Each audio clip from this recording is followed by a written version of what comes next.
Number 10. Prince Harry. Rotten. Off with something familiar. Prince Harry.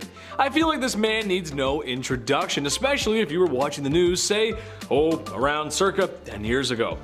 The now married and humble prince was quite the partier back in the day. I'm sure our editors can find a safe for work image out there somewhere. A couple wild parties in beautiful Las Vegas had the royal family a little concerned, and when people say they're a little concerned, it means they're really concerned. At one party, he was stark naked. What? I know, right? It was weird. I kind of remember that actually. And another where he was wearing a certain uniform from a certain time in Germany that would raise a few hands and eyebrows. You know what I'm saying? Thank goodness he's cleaned up though. He's doing a lot better now, and he's married to the very beautiful Meghan Markle. Listen, Meghan, if it doesn't work out, you call me. You and I we'll make it happen. You and I, a great husband. I'll help.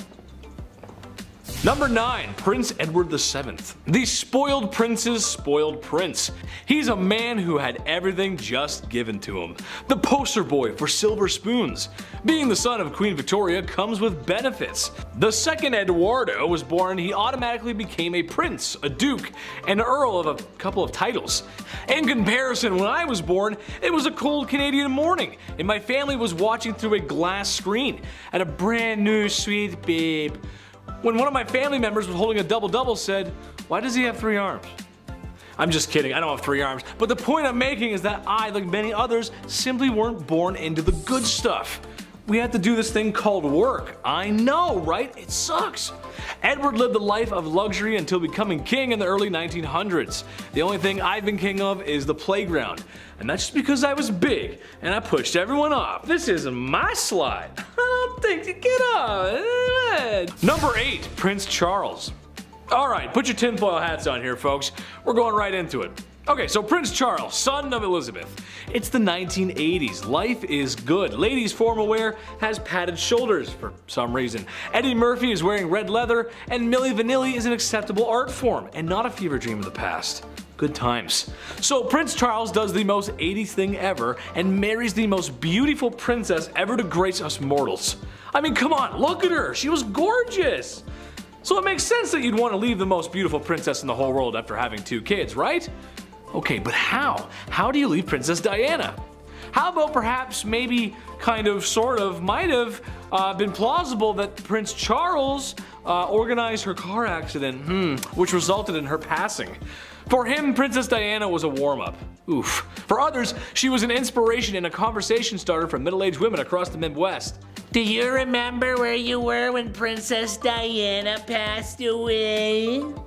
I do. I was eating cheese at the kitchen table. Number 7. George V. Honestly, this one could be number 1 on the list, but it's just so strange. Okay, so for those that don't know, George V, Nicholas II, and Wilhelm II were all cousins. Who were these royals I'm talking about? Well, these are the men who were in charge of their respected empires during the early 1910s. Why is George on this list? Well, in a nutshell, George and his cousins had the opportunity to de-escalate a very chaotic political situation in Europe. Old feuds were reignited by the assassination of Franz Ferdinand, and fingers were being pointed. Fingers quickly turned into guns, and hence, WW1 had started. Not a great situation to find yourself in. WW1 was kind of a bad one. Imagine your family having the power to stop a major global catastrophe and doing nothing. Nice! Number 6. The Tsar. Being a prince turned king is hard. It's even harder to be a czar. I'd ask Nicholas II, but he ain't around anymore. Being a wealthy czar for a people that majority of don't have anywhere close to the same luxuries as the rest of Europe is even harder. There's a lot of things that can be said about the czar, especially his negligence for the Russian people. However, one event kind of sums up the whole thing. Imagine for a second if you were a poor Russian serf, working day and night for nothing, when all of a sudden a new czar says, "Come on down, folks, I know you're hungry, come enjoy some fresh hot pretzel and perhaps some beer." Since this was the best food a lot of people were going to have for a very long time, people rushed the grounds, and this stampede left over 1,000 people lifeless on the fairgrounds. The Tsar's response to his little strategic mistake? Party with the French royalty and not acknowledge his poor planning that had caused a major catastrophe. Oh, how many people? Hey, let's go party, come, let's go, hey.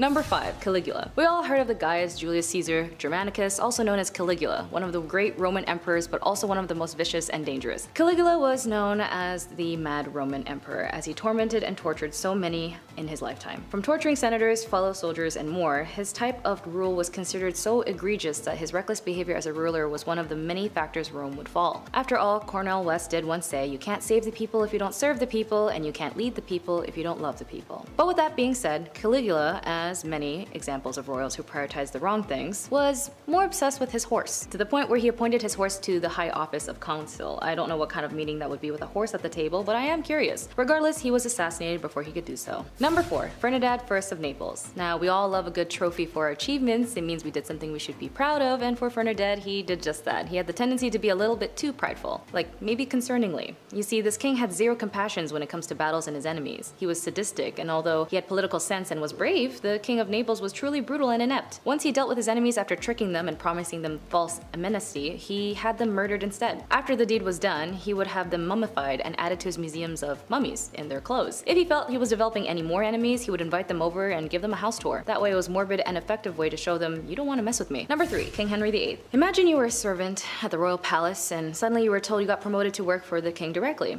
I'd like to say you'd be pretty excited. But they didn't really explain in detail what they meant. They said directly. They meant really closely, like his personal butt wiper. The groom of stool was a position in the royal household in the charge of cleaning. You guessed it, the king's backside. Specifically, King Henry VIII. Among many of his reforms, King Henry VIII introduced this job as he plucked out one of the sons of the noble families to literally wipe his, However, those graced with this position would also be required to watch his diet, document them, and then be ready once those bowel movements were cha-chaing their way down. They didn't have baby wipes or baby powder, but they did have to make sure that it was clean and dry. They also had to wipe down his buttocks with a sponge or a wet nurse just to be a glorified butt washer. They were also responsible for helping him urinate and defecate by providing a wash basin or for them to just get a regular old pot. And considering how unhygienic the medieval times were, I don't think they had latex gloves to protect themselves. This job was actually considered a pretty respectable job as this was a direct intimate access to the king. He would live in the castle and earn a great salary. This tradition King Henry VIII created would then be an ongoing career for the next 400 years. To be fair, this job is equivalent to many medical positions we do now, and at least he should be paid well. Number 2. Tsar of Russia. The Tsar Peter I of Russia, he was a very particular man, especially when it came to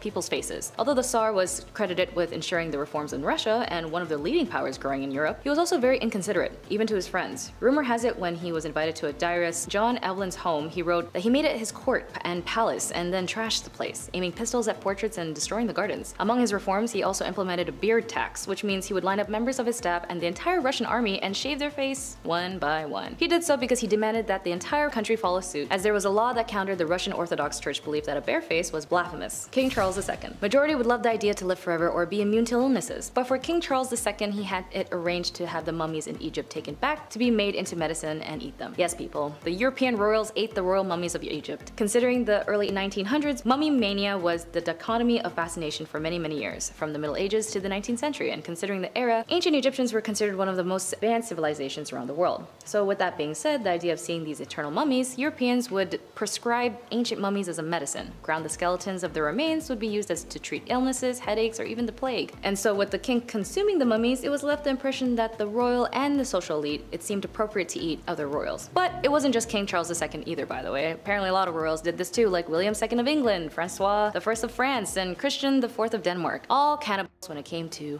medicine. Kicking off the list at number 10, don't look. Okay, the saying you can look but you can't touch is pretty common, and it does not apply to Filippo Maria Visconti. The Duke of Milan during the 14th century, okay, he rose to power after his brother Giovanni was taken out, if you know what I mean. He was balconied. We get it.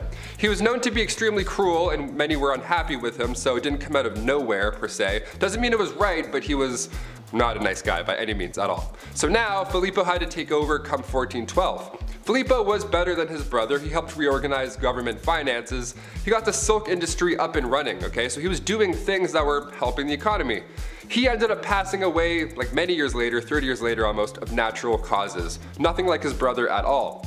But while he was in power, he never showed his face to anybody. He was a man of mystery, like that character from Game of Thrones that we never ended up finding out what happened with. He hid in his palace most of the time because he thought he was ugly. Sadly, he didn't allow anybody even close to him in the palace to look at him. I got a few zits and then I got a few lists to do. I don't get to hide my face. We're all humans, Filippo. It's all good, man. Just embrace it. It's cool. Pop it, see if it hits the mirror, you know? Have fun with it. Number 9, don't touch. Yes, the prince that couldn't keep his hands off of himself, out of his pants. I'm not trying to say anything, but I'm trying to say some things. You get it? I'm like YouTube, don't listen. Christian VII of Denmark, okay, he was a young lad, and he was spoiled, like many are on this list. He was comfortable with his body as well, and he was a lot of hormones, he was exploring, he was rich, he didn't have people to tell him no. He would often just have his hands in his pants, just hanging out in the middle of dinner, just passing food around to his family, alternating hands and pants to handing out food. What a little twerp, this is the worst thing ever. Now it's unknown really, but historians believe maybe he had a mental disorder. Maybe, could be. Either way, don't touch the rye bread. Christian, please and thank you. Number 8. Boot and rally. This guy is one of the worst, getting into more of the evil people here a little bit. Don Carlos, Spanish Crown Prince, the guy who just enjoyed being the worst human alive. Absolute piece of rubbish. Now it's been noted that he was born with a hunchback and one leg was shorter. He had the odds against him from birth, okay? And people often feel bad for him a little bit when this is mentioned. It's often like, oh, he killed a lot of people, but he had a hunchback.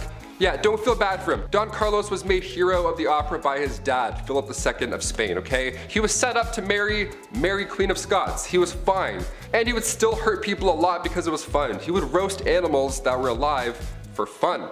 And according to historians, Don Carlos once made a cobbler eat a pair of boots because he didn't like how they looked. He made a cobbler f***ing eat a pair of shoes. That's the most evil thing I can imagine. Number 7, cherry brandy. Okay guys, start sweating. You're gonna need your fake ID for this one. Prince Charles, okay, at just age 14, decided to walk his little age 14-year-old legs to the local Stornoway Harbor Village pub. Yeah, I said pub, not arcade, pub. Kid pulls up a stool, he climbs up, you know, with little kid legs, and then he orders from the bartender in a soft voice, not a chocolate milk. He orders a cherry brandy. The prince was being discreet, but unfortunately a local reporter just happened to be sipping some crispy cold ones at the same time and overheard the young prince get his whistle wet. This was a huge scandal. I mean, obviously a child's like, hey, can I get a drink? Shake it, not stir. That's crazy. Headlines level scandal, obviously. I mean, look at the unwanted attention Malia Obama got for smoking the devil's lettuce while she was going to Harvard. You know, see what people focus on? You get it? In this case, fair. The kid's 14. Good call. Save your liver. Good eye. Number 6. Rudolph II. Okay, this one is not the red-nosed reindeer. This is the second one. This one's a little bit different. The Holy Roman Emperor from 1552. He was known as a collector. He liked to collect things. Some princes collect stamps, I've mentioned before. Others have a live dodo bird. A little different. Step your game up, I guess. I don't know. He was super into the arts as well. He was into pretty much everything mystical and wonderful. His castle, yeah, castle, was also home to lions, tigers, and orangutans. Yeah, good luck sleeping. He also collected human artifacts. So that's, yeah, welcome to MTV Cribs. Don't mind the jar of eyes. Come on in, here, check out the sofa. Don't step on that lion's tail either, or else it'll eat you. Watch out, careful, watch your head. We're in a castle. What a mess. He's quite important in history though. He supported the scientific revolution. He also poured tons of money into astrology. So next time you read your horoscope, remember it's Jaw Jar Johnny over here that's responsible. I'm a Libra, just so we know. Are we compatible? We'll talk in the comments. On the less violent end of the spectrum, Jahangir was actually a big fan of the arts, science, and worldly things. Unlike his father, who couldn't read and write, an interesting skill for a ruler not to have, Jahangir was all about it. He really wasn't interested in military, which was a task he left to his son. But he did inherit his father's wealth, and considering he wasn't working in the military, he had time to indulge his curiosity. In his memoirs, there are fantastic paintings of exotic animals. There's a painting of a zebra that has a very funny story behind it. The zebra was being taken as a gift to the Safavid Shah, and it was traveling through the port of the empire. Jahangir heard about it and had it brought to court first, and didn't believe that it was real. He thought that it was a painted horse, so he had people try and wash them off. Only when the paint didn't come off did he realize his mistake and ordered that the wondrous creature be painted. At number 4, Shah Jahan and the Taj Mahal. Okay, so this one isn't messed up for violence or anything, but it is the ultimate love story and we just can't leave it off this list. There is one part that is messed up to me because, man, I don't even know, but we will get to that. If you've ever been to India, then one of the stops you made on your trips was probably to the Taj Mahal, a breathtaking mausoleum built by the Mughal Emperor Shah Jahan to commemorate the love of his life. Considering how big and intricate it is, you know that their love was bigger than any storybook. An Indian poet called the Taj Mahal a teardrop on the cheek of time, a testament to grief and power. Mumtaz Mahal was Shah Jahan's favorite wife, forsaking all of his other wives just to be with her. They went everywhere together, even on military missions. This is where, from my perspective, where things get crazy. This woman delivered 14 children for her husband. 14. Sadly, whilst giving birth to the last, she passed away, inspiring her king to build this massive structure. Both Shah Jahan and his love are buried beneath it. At number 3, brothers at odds. Shah Jahan's rule was considered the golden rule of the Mughal Empire, so how do you top that? Aurangzeb did not even bother trying, and he kinda sucked. He was Shah Jahan's third son, and he was a very military-minded man, showing tactical and strategic military skill and unrivaled determination. Whereas his brother was a man of letters, and no, not the kind from Supernatural. Aurangzeb wanted power, and so in order to secure his rule, he confined his ailing father to his own palace, caused the death of one of his brothers, and had 2 more of his brothers, a son and a nephew, executed. He was literally committing fratricide left, right, and center. But it didn't matter to him because he gained control. His desire to prematurely end the lives of those who stood in his way was described as, quote, a wolf thirsting for the blood of his brothers, end quote. You would think that this motivation to gain power and rule on his own terms would mean that he had big plans for the empire, which in a way is true, but those plans and changes led to a lot of oppression, but we will get to that in a bit. At number 2, staked. Before we get into the oppression that Aurangzeb caused to his empire, let's talk about Emperor Farrukh Siyar. Farrukh Siyar was emperor of the Mughal Empire from 1713 to 1719. He was described as an incapable ruler who gave his power to all of his advisors. His rule caused many conspiracies and plots to arise within the court. He caused a lot of people a lot of pain for his plight for power. With the help of his allies, he gave many of his enemies the gift of the big sleep, but by far the most ruthless thing he did was kill Jahandar Shah and Zulfikar Khan Nusrat Jung. What made their deaths so brutal was the fact that when they went the emperor hung their heads on poles, and just to add insult to injury, he made their parents walk at their funeral. Luckily for the people of the Mughal Empire, Farrukh Siyar was killed by unknown assailants at the instructions of his close relatives, putting an end to his awful reign.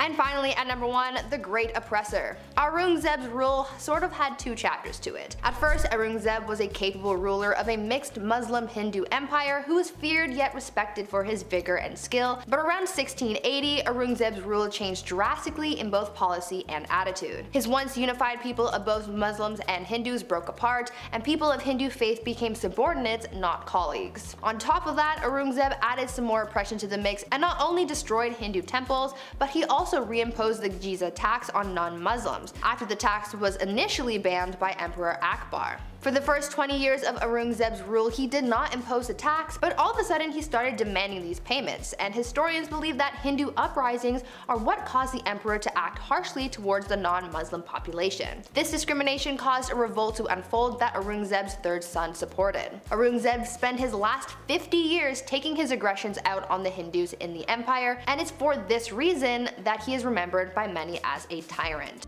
Number 10, King Charles I. You can put any king down on this list, really.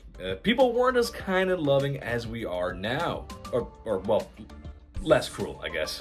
King Charles was no different from any other, a monarch sniffing his own farts up in his castle, doing his very best to snuff out religious groups that he didn't agree with.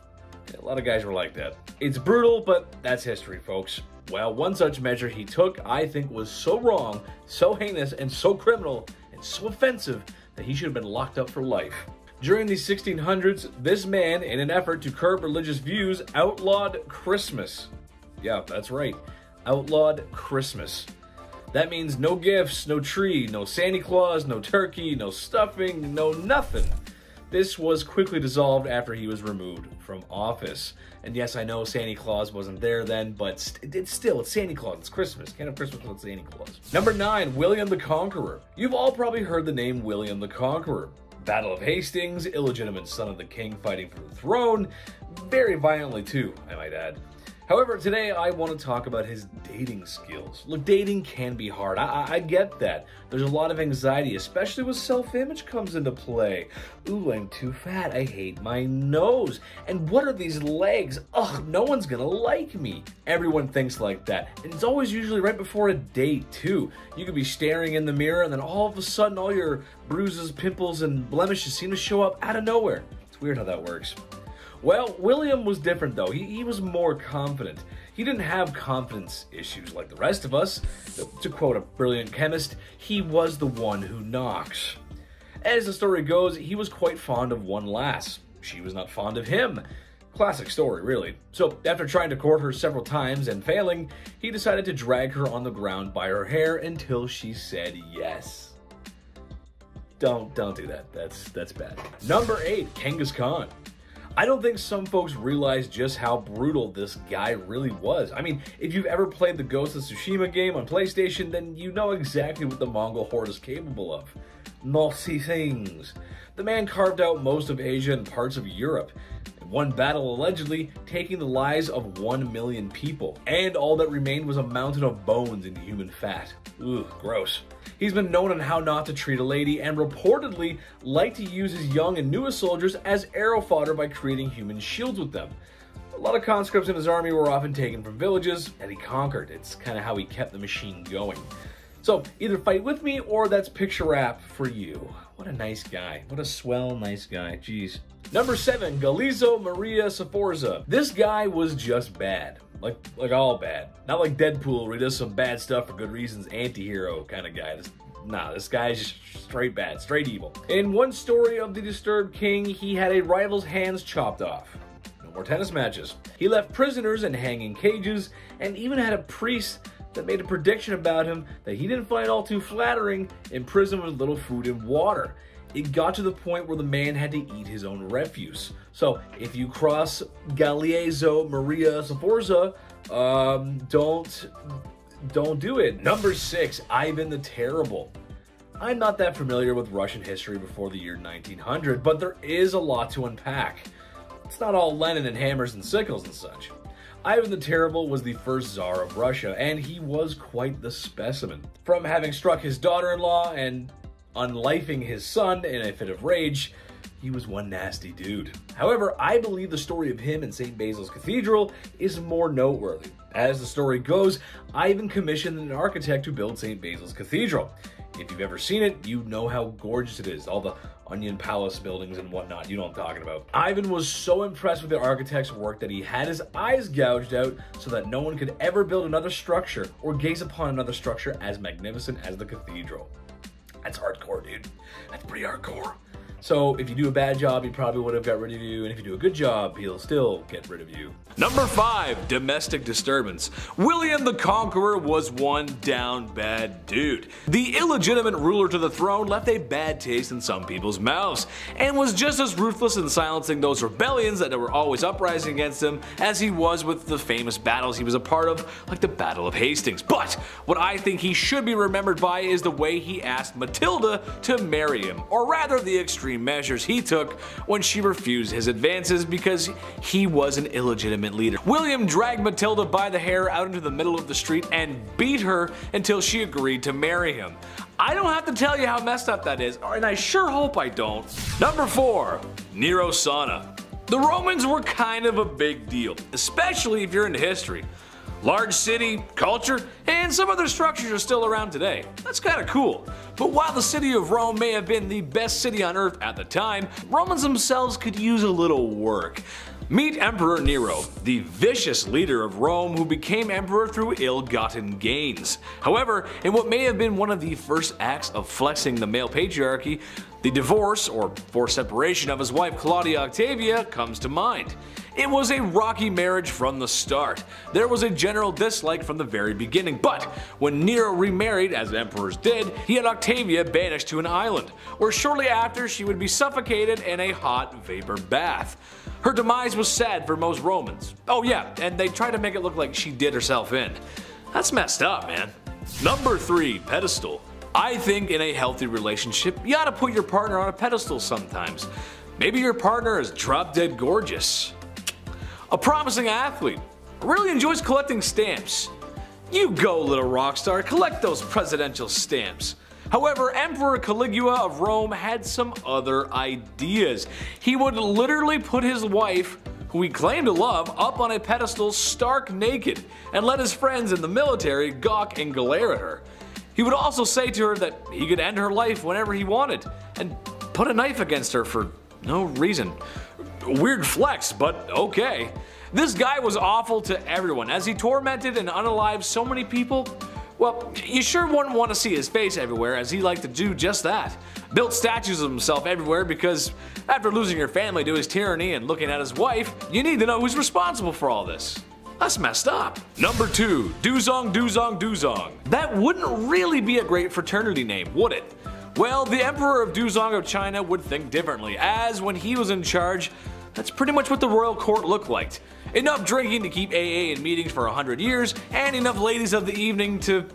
Well, I don't have a joke for this one, but there were a lot of them, trust me. Having massive parties like that and enjoying the company of other women is not how you respect your wife. To make matters worse, it seemed that too much partying may have been a bad thing, who would have thought? As what he made up for in a fun weekend he lacked in governing, as the Mongols were at his front door, or gate rather. Eventually his empire would burn to the ground. All thanks to alcohol, and many women who laid down for their lives, literally. Number 1, side piece. Look, I enjoy the company of a woman just as much as the next king sits on his throne. But in my opinion, once you find a wife, it's time to settle down, relax, no more crazy parties like Duzong. This is another generalization, but every king did this. Every king in the past has had mistresses, as if that is a totally okay thing to do to your wife and oftentimes the queen of your kingdom. I'm a reasonable guy, so maybe I can see having your side piece waiting in the wings to be stage center, but it's never one, is it? It's always multiple. Ladies of the past, all I can say is make sure you give birth to a boy and watch your back. They're coming for you. Number 10. King James I. Hygiene is very important these days, as it is a key factor in reducing the spread of disease, viral infections, and diseases. But for King James I, he was very picky on what should be cleaned first, to the point where he'd only just clean the tip of his fingers. According to Sir Anthony Weldon, who was a courtier of King James I, he noted that the king never bathed, and he wished truthfully he did. According to records, Weldon noted that the king's tongue was too large for his mouth, and whenever King James I would drink any liquids, it would just fall down to the side of his chin, and he wouldn't even bother to wipe his mouth, let alone wash his hands. The courtier noted although he would clean the tips of his fingers, he would only rub the ends just slightly with a wet end of a napkin. Apparently this was the only hygienic thing the king did. Number 9. King Charles VI. When we wake up in the morning and get through the day, we typically have a routine, getting up and showering and brushing our teeth, changing our clothes, etc, etc. But for King Charles VI, he would not change his clothes at all. Like, at all. The king suffered a lot through mental illness, which of course in the years of the 1368 to 1422, that wasn't even a topic to think about, which would be then dub him as the Mad King. King Charles VI would break into fits and tantrums and run wild through his home. Some days there were reported incidents where he was convinced he was made out of glass and he would move. The worst report was an incident that lasted 5 months, where he didn't change his clothes or bathe once. Nearly half a year the king would stay very still and carefully tried to avoid bumping into anyone. Number 8.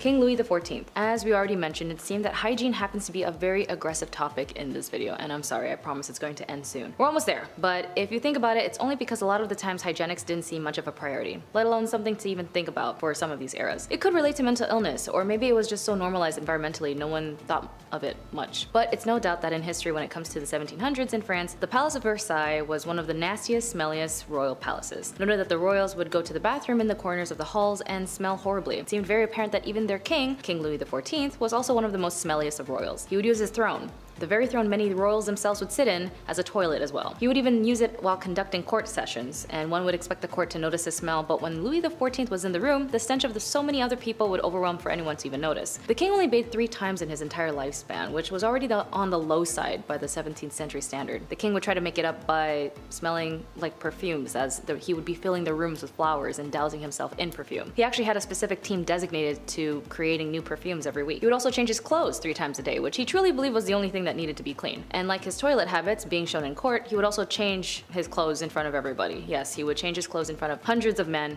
and did so on purpose. Number 7. King Adolf Frederick. We all have our favorite snacks, desserts, or meals, and when we were kids, we were always taught of the 4 main food groups, as well as the amount one should consume. Basically the concept of portion control. When you eat healthy, you reduce other health risks like heart disease, stroke, diabetes, and more. But for King Adolf Frederick, he had the habit of eating a dessert called semla, which was a sweet roll filled with cream, which to be honest sounds pretty delicious. However, the consumption of so many semla is what killed him. On a typical dinner day, the king would have his meal of lobster, caviar, and many other types of decadent foods that you can think of. But once the meal was done, then came semla. He would consume over 14 semlas in a single setting. As this being a normal routine for him, in 1771 when he would consume the amount of that he usually typically eats, he tried to get up and his stomach unsurprisingly became irritated and he died shortly after. In other words, the king ate himself to death. Number 6. King Frederick William. Typically as a 5'3" individual, I'm considered relatively average or short, depending on where I am. But for King Frederick William of the German state of Prussia, I'm definitely not his type. See, this king had a thing for tall people, specifically tall soldiers. He was considered an unusual man with particular hobbies. It may not seem bad at first, but he would arrange his soldiers and would pay them based on how tall they were, the tallest being paid the most, and it is considered pretty unfair, but then it gets more bizarre and concerning when he frequently arranged for unusually tall men to be kidnapped. Yeah, he would have tall men kidnapped and press ganged into the unit, and diplomats from other countries would send him tall men as offerings. He became so obsessed to the point where whenever he was sad, he would arrange tall men to just parade in front of him, even in his own bedroom and when he was sick. He had a dream and a goal of having more tall men that he would pair them with tall women so that they could breed new soldiers and possibly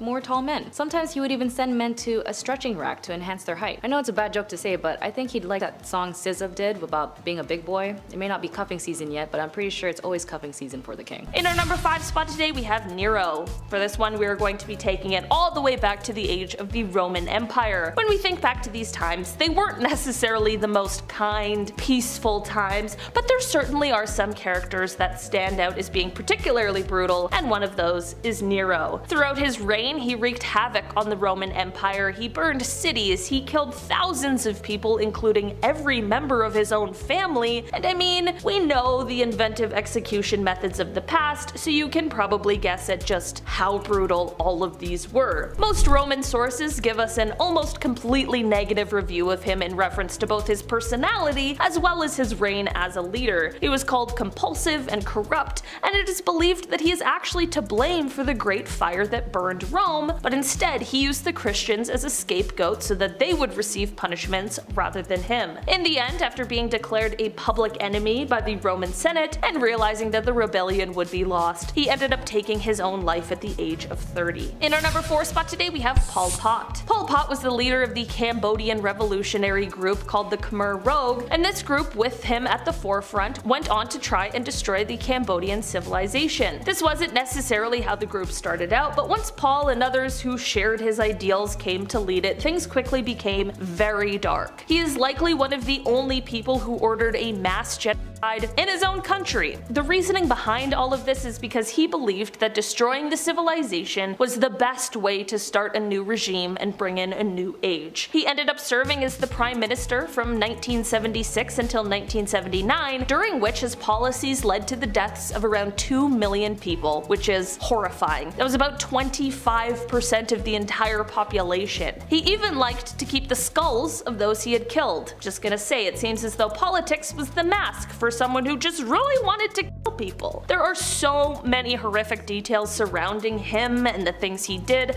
much of which I can't even repeat here on YouTube, and that is exactly how he landed a spot here on today's list. He truly did some horrendous things, and in the end went on to live the rest of his life and died of natural causes before he could even answer for any of his crimes, which is just the most frustrating end to a horrible tale. In our number 3 spot today, we have Maximilien Robespierre.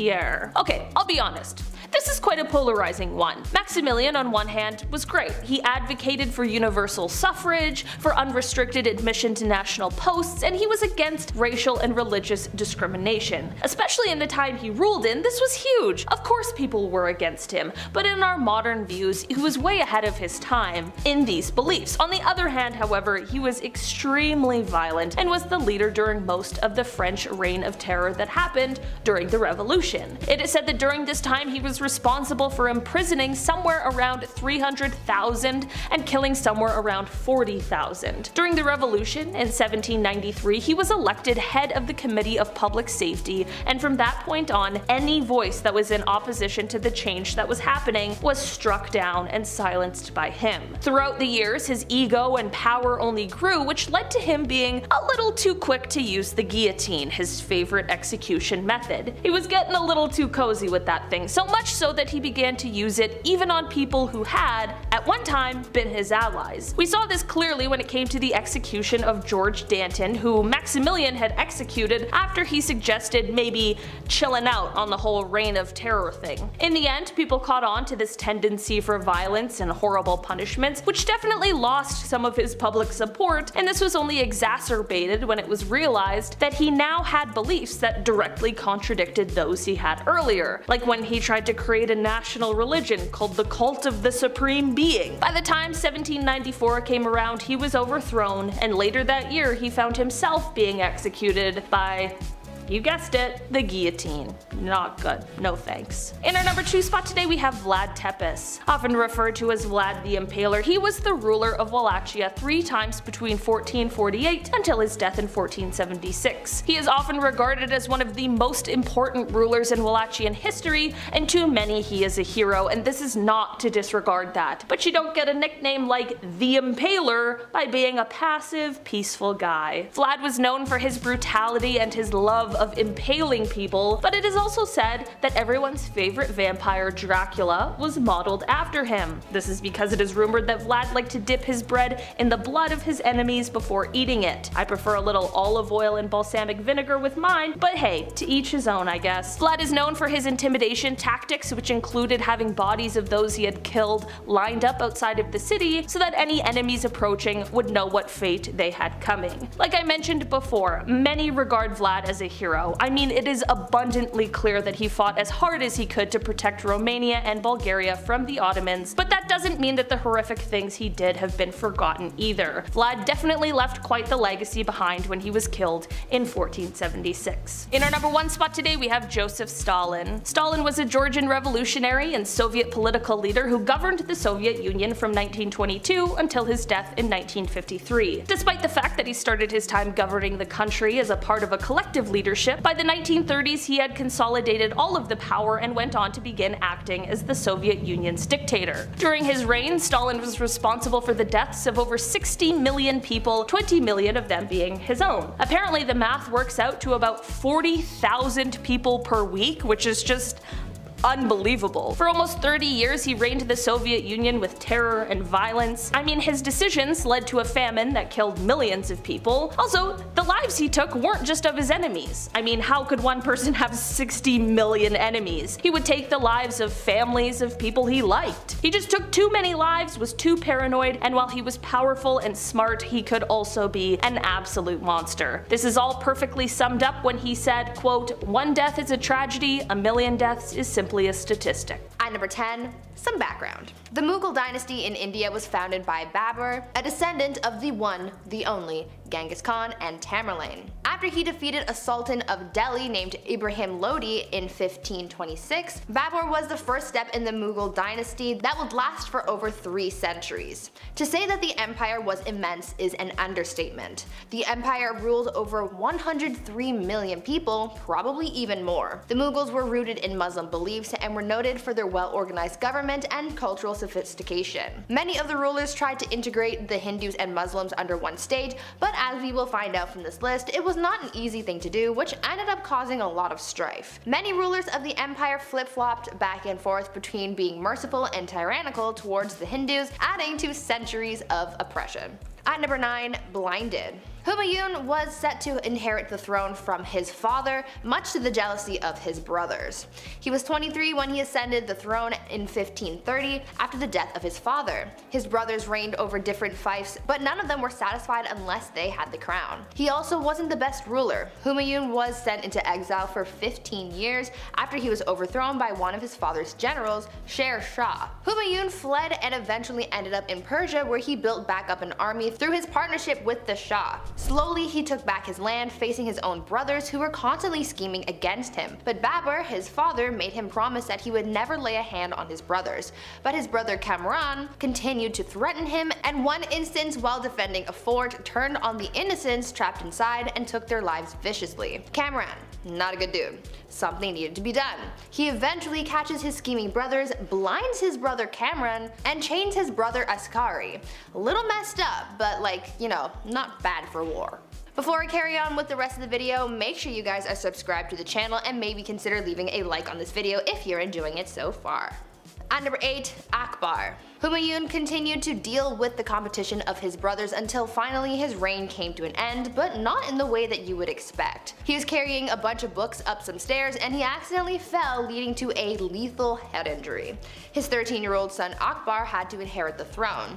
Akbar would later become known as the Great, but that doesn't mean that he didn't do some questionable things. Where his father failed to conquer, Akbar swept through. But just like his father, he encountered jealousy and dangerous ambition in the dark corners of his reign.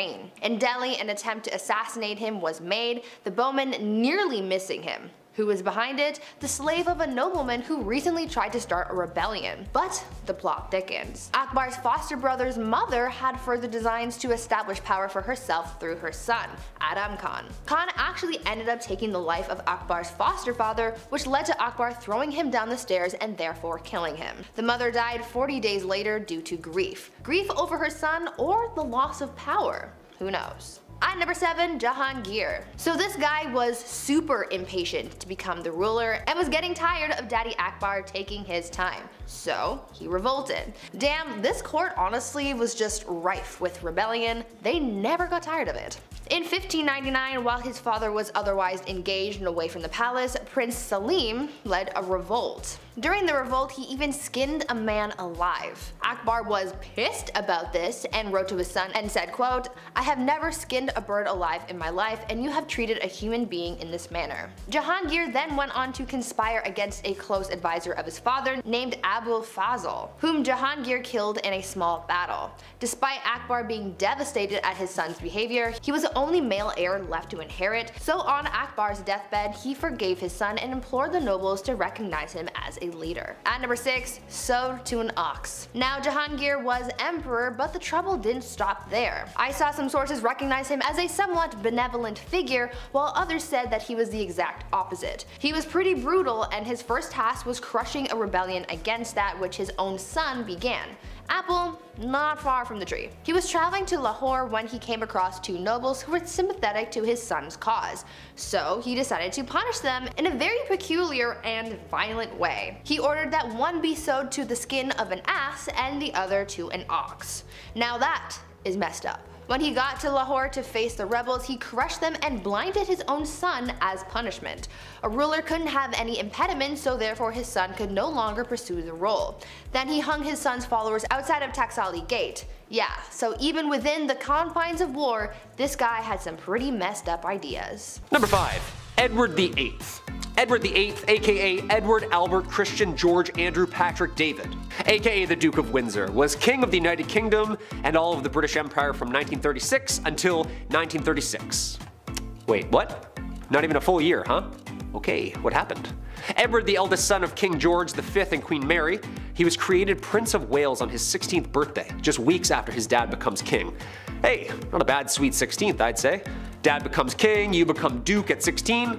Life's good, baby! But upon his father's death in 1936, Edward became the second monarch of the House of Windsor and the new king. Months into his reign, a bizarre love triangle was caused by his proposal to marry Wallis Simpson, an American who was a divorcee of two. The United Kingdom and the Dominions opposed this marriage, arguing a divorced woman with two living ex-husbands was politically and socially unacceptable.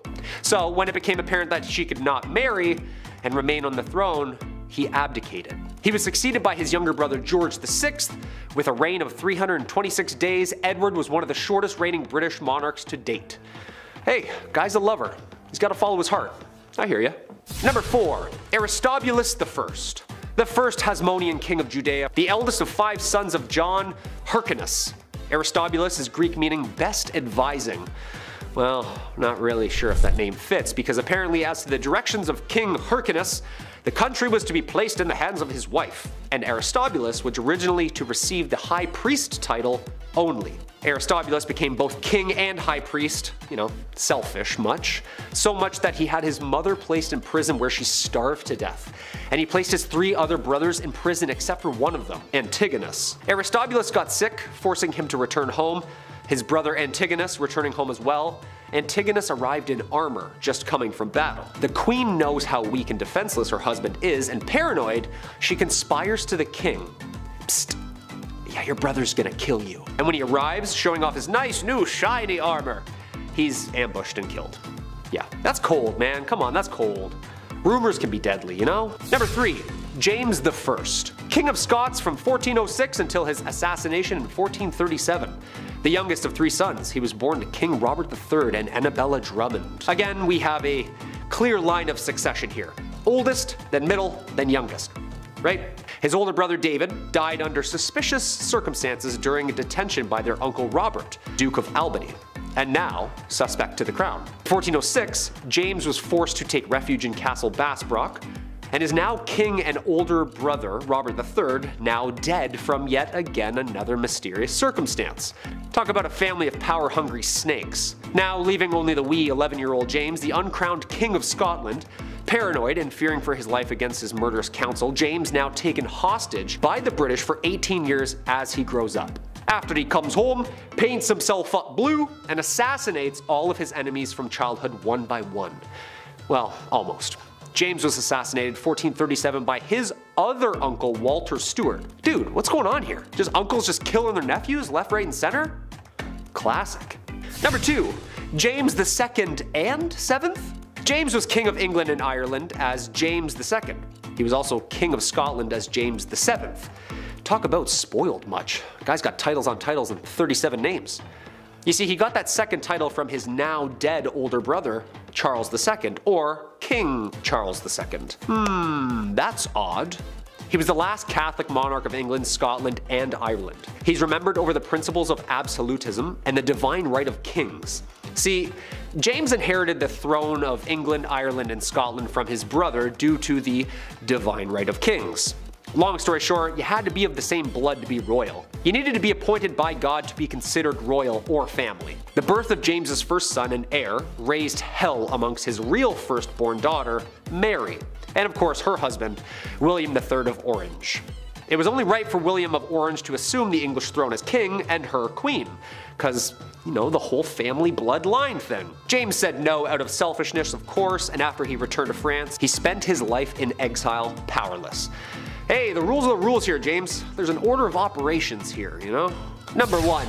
Ivan Ivanovich. Ivan was the second son of Ivan the Terrible. Yeah, that Ivan the Terrible. Raised beside his brother Fyodor, the young Ivan accompanied his father during the many massacres at the tender age of 15. Ivan was even said to have once saved his father from assassination attempt. A prisoner raised a sword against the Tsar, only to be repeatedly stabbed by his son. Talk about initiation, right? That's a father-son bonding moment right there. He grew up and, like all boys, thought he could run a tighter ship than dad. The relationship slowly deteriorated, and in 1581, the king, seeing his daughter-in-law unlawfully dressed, he hit her. Young Ivan rushed to his wife's defense and angrily confronted his father. Ivan's father struck him on the head with his scepter out of rage. Dad, realizing what he did, immediately threw himself over his son, crying out, "May I be damned, I've killed my son." His younger and unprepared brother, Fyodor, succeeded him as ruler, and after Fyodor's untimely death, Russia entered a period of uncertainty known as the Time of Troubles. Talk about a bad omen, huh? Number 10. No one's ever really gone. You may have heard that said when losing a family member, a pet, or in the worst Star Wars movies ever made. Sorry, not sorry Disney, those are terrible. But perhaps there is someone who is never really gone. Genghis Khan. Yes, that's right. The ruthless Mongol warrior who conquered so much in his time that we're still talking about it today. So why is this big bad warrior still with us today?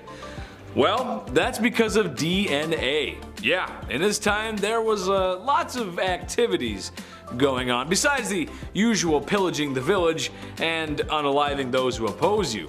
There were a lot of happy endings, let's say, and by that I mean forced non-YouTube friendly conduct bedroom happy endings. So much so that when a study was conducted back in 2003, 8% of men in Asia were thought to be descendants of the mighty man himself. 0.5% worldwide. That doesn't sound like a lot, but we're talking about millions of people here. Next time you go out, you may be brushing shoulders with the warrior's kin. Prepare for battle! Number 9. Henry again? Boy, it's really hard not to talk about this guy. But dude was kinda down bad for it. He's just most well known for his mistreatment of his wives, and by mistreatment, I don't mean getting into a fight over whether or not the toilet seat should be up or down and then having a very toxic argument in front of family members. No, because when Henry was upset with marriage, he wanted divorce, which honestly was kind of taboo for the time. Oh yeah, and he also beheaded 2 of his wives because that's how it goes. I know every couple has their issues to work out, but for most dads out there, having sun-drenched beer-fueled weekends, they never go beheading after that. Although, Dad's been staring at the lawnmower for a while and there's a lot of blades on that. Dad? While it is true King Henry VIII did behead 2 wives, he didn't do it to all of them. And at some points we're honestly quite pleased with his holy sanctity of marriage. Anyone who's ever been married can tell you how peaceful and sacred that bond really is. Number 8. The People's Princess. Okay, I know Prince Charles isn't exactly a king, but he is royalty and the man kinda did Diana dirty. That's a quick and half put together allusion to a Michael Jackson song for the English majors and the audience. Being royalty isn't easy. Being royalty in a modern age when paparazzi overwhelm you with lights and cameras just for a juicy piece of gossip like, when was your last bowel movement? Is it slow? Extra extra, read all about it, the princess is constipated. That's just not fun. So after Prince Charles and Princess Diana had been married for a few years, you can understand how excited the media was to find out about their marital disputes. There was 3 of us in this marriage, so it was a bit crowded, was a quote by Princess Diana that gave the media a field day. Sadly, Prince Charles was having an affair, and it wouldn't be too much longer that Diana would perish in a car accident that may or may not be organized by the royal family themselves. Number 7. Midlife crisis. This one's kinda generalized because if I didn't, I'd have to mention almost every king ever. So here we go. Back in ye olde times, the access to better healthcare just wasn't there. Doctors aren't washing hands. Imagine, Buddy eats some greasy mutton and then says, alright, time for your enema. But those aren't the only greasy hands around certain orifices I'm talking about. I'm talking about kings marrying older girls at the ripe age of 12. Yep, that's right. Nothing says experience in womanhood like being 12. People didn't live long, and oftentimes these arranged marriages had ulterior motives, like alliances or business really. However, that does not make up for marrying a 12-year-old who may or may not have started those super weird changing times, like when you were 12 and now there's hair showing up in places that you didn't know there could be hair. I sent a courier to the chief and he came back with this message. It ain't it. Number 6. Till death do us part. Love and marriage go together like a horse and carriage, but sometimes the crooning words of Frank Sinatra aren't enough to keep people in love. Sometimes marriages end up like the ones we see on sitcoms, but when there's no laugh track, it's not very funny, and sometimes divorce is the answer. Medieval Germans thought this too, and something they practiced was divorce by combat. Basically, the man goes into a hole with his arm tied behind his back and the woman is free to move around with a sack of rocks. These proceedings are strange, as I'm sure no husband or wife married today would ever get so frustrated with one another that they would want to hit one another on the head with rocks. Oh, the blessings of being married. Number 5. Irene of Athens. She once ruled from 797 CE to 802 CE. These are quite old, but we're still talking about family issues, always. She co-ruled with her son for a couple of years, that seems to be the common theme always, her son being Emperor Constantine VI. It's a Greek tragedy what happened here, really. See, Irene's main goal was to gain control over the Byzantine Empire. The only way to do so, Irene figured, was to lead a conspiracy. Yeah, she got political allies on board, spread some rumors, and eventually it worked. Constantine was finally kicked out and blinded, believe it or not. Yeah, it was just brutal, brutal stuff. All because of his mother's orders and rumors. Number 4, Joan of Kent. Heading over to the 14th century England, Joan of Kent, also known as the most beautiful woman in all of England at the time. Not a bad title at all. She was also known to be quite loving. She was nice. She earned the nickname the Fair Maid of Kent. That's a nice nickname. Historical nicknames, they can be hit or miss. That's good. The son of King Edward III even fell in love with her at this time. Things are going well. The pair got married finally in 1361, and folks were just not having it. Joan at the time was 31 years old. She was already a mother to 4 children, and Joan was previously married, even before this whole royal engagement. So everybody was of course up in arms about the entire ordeal. Yeah, Joan was 12 years old the first marriage. She married a knight named Tom Holland. And when Tom went to war, the son of the Earl of Salisbury came in to ask for her hand in marriage. That's how nice she was. Everybody wanted her. There's no way to know if Tom Holland would return, so she assumed that he had died in battle. So she said yes, and then Thomas came back from said battle. And yeah, he was still alive. And now he was unhappy. And a legal battle soon followed that one. In the end, Thomas won that battle and him and Joan raised the 4 children. But after he passed, she then became the first ever Princess of Wales. And again, people weren't happy about it because she had a history. Number 3, Olga of Kiev. This one also feels like it's from Game of Thrones. Yeah, not much is known to the Ukrainian royal here, but back in 903 AD, her ruling began, and history was never the same. Her husband was the soon-to-be Igor, ruler of the Kievan Rus. Now come 945, the Drevilians prevailed and took out the king, leaving one Olga in charge. Now an angry, heartbroken Olga in charge. The Drevilians actually told Olga to marry their own prince at this point. Yeah, they were just adding insult to injury. So Olga said, okay, sure, come over, let's talk shop, let's do it. So they sent 20 men to go and talk about this arranged marriage and, get planning. Olga told the 20 to go and wait in the bathhouse and then she'll meet them. Well, Olga never arrived. When the men arrived, they locked the doors on the bathhouse, and there was fire and a lot of bad stuff inside. Can't really talk about it, but they were trapped. They didn't leave. That was just the beginning. Olga then invited 5,000 Drevilians over for a feast. And once everybody came over and ate and drank and had a good time, she straight up red weddinged her entire company. It was horrible. She was still very upset. This was the same lady who promoted Christianity. Don't forget, she was a literal saint. Yeah, historically we refer to her as a saint. Still, how funny is that? Number 2, Elizabeth Bathory. The Hungarian noblewoman was everything but noble. Honestly, this was a rough go. Back in the late 16th century and even in the early 17th century, Elizabeth would meet these young peasants and then ask them to come work at her castle. She promised them a high-paying job as a servant. Sounds bad, but really that's a way better deal than being broke outside of the castle, so many times, if not all these times, these poor people would say yes, they would agree, and they would come back to the castle.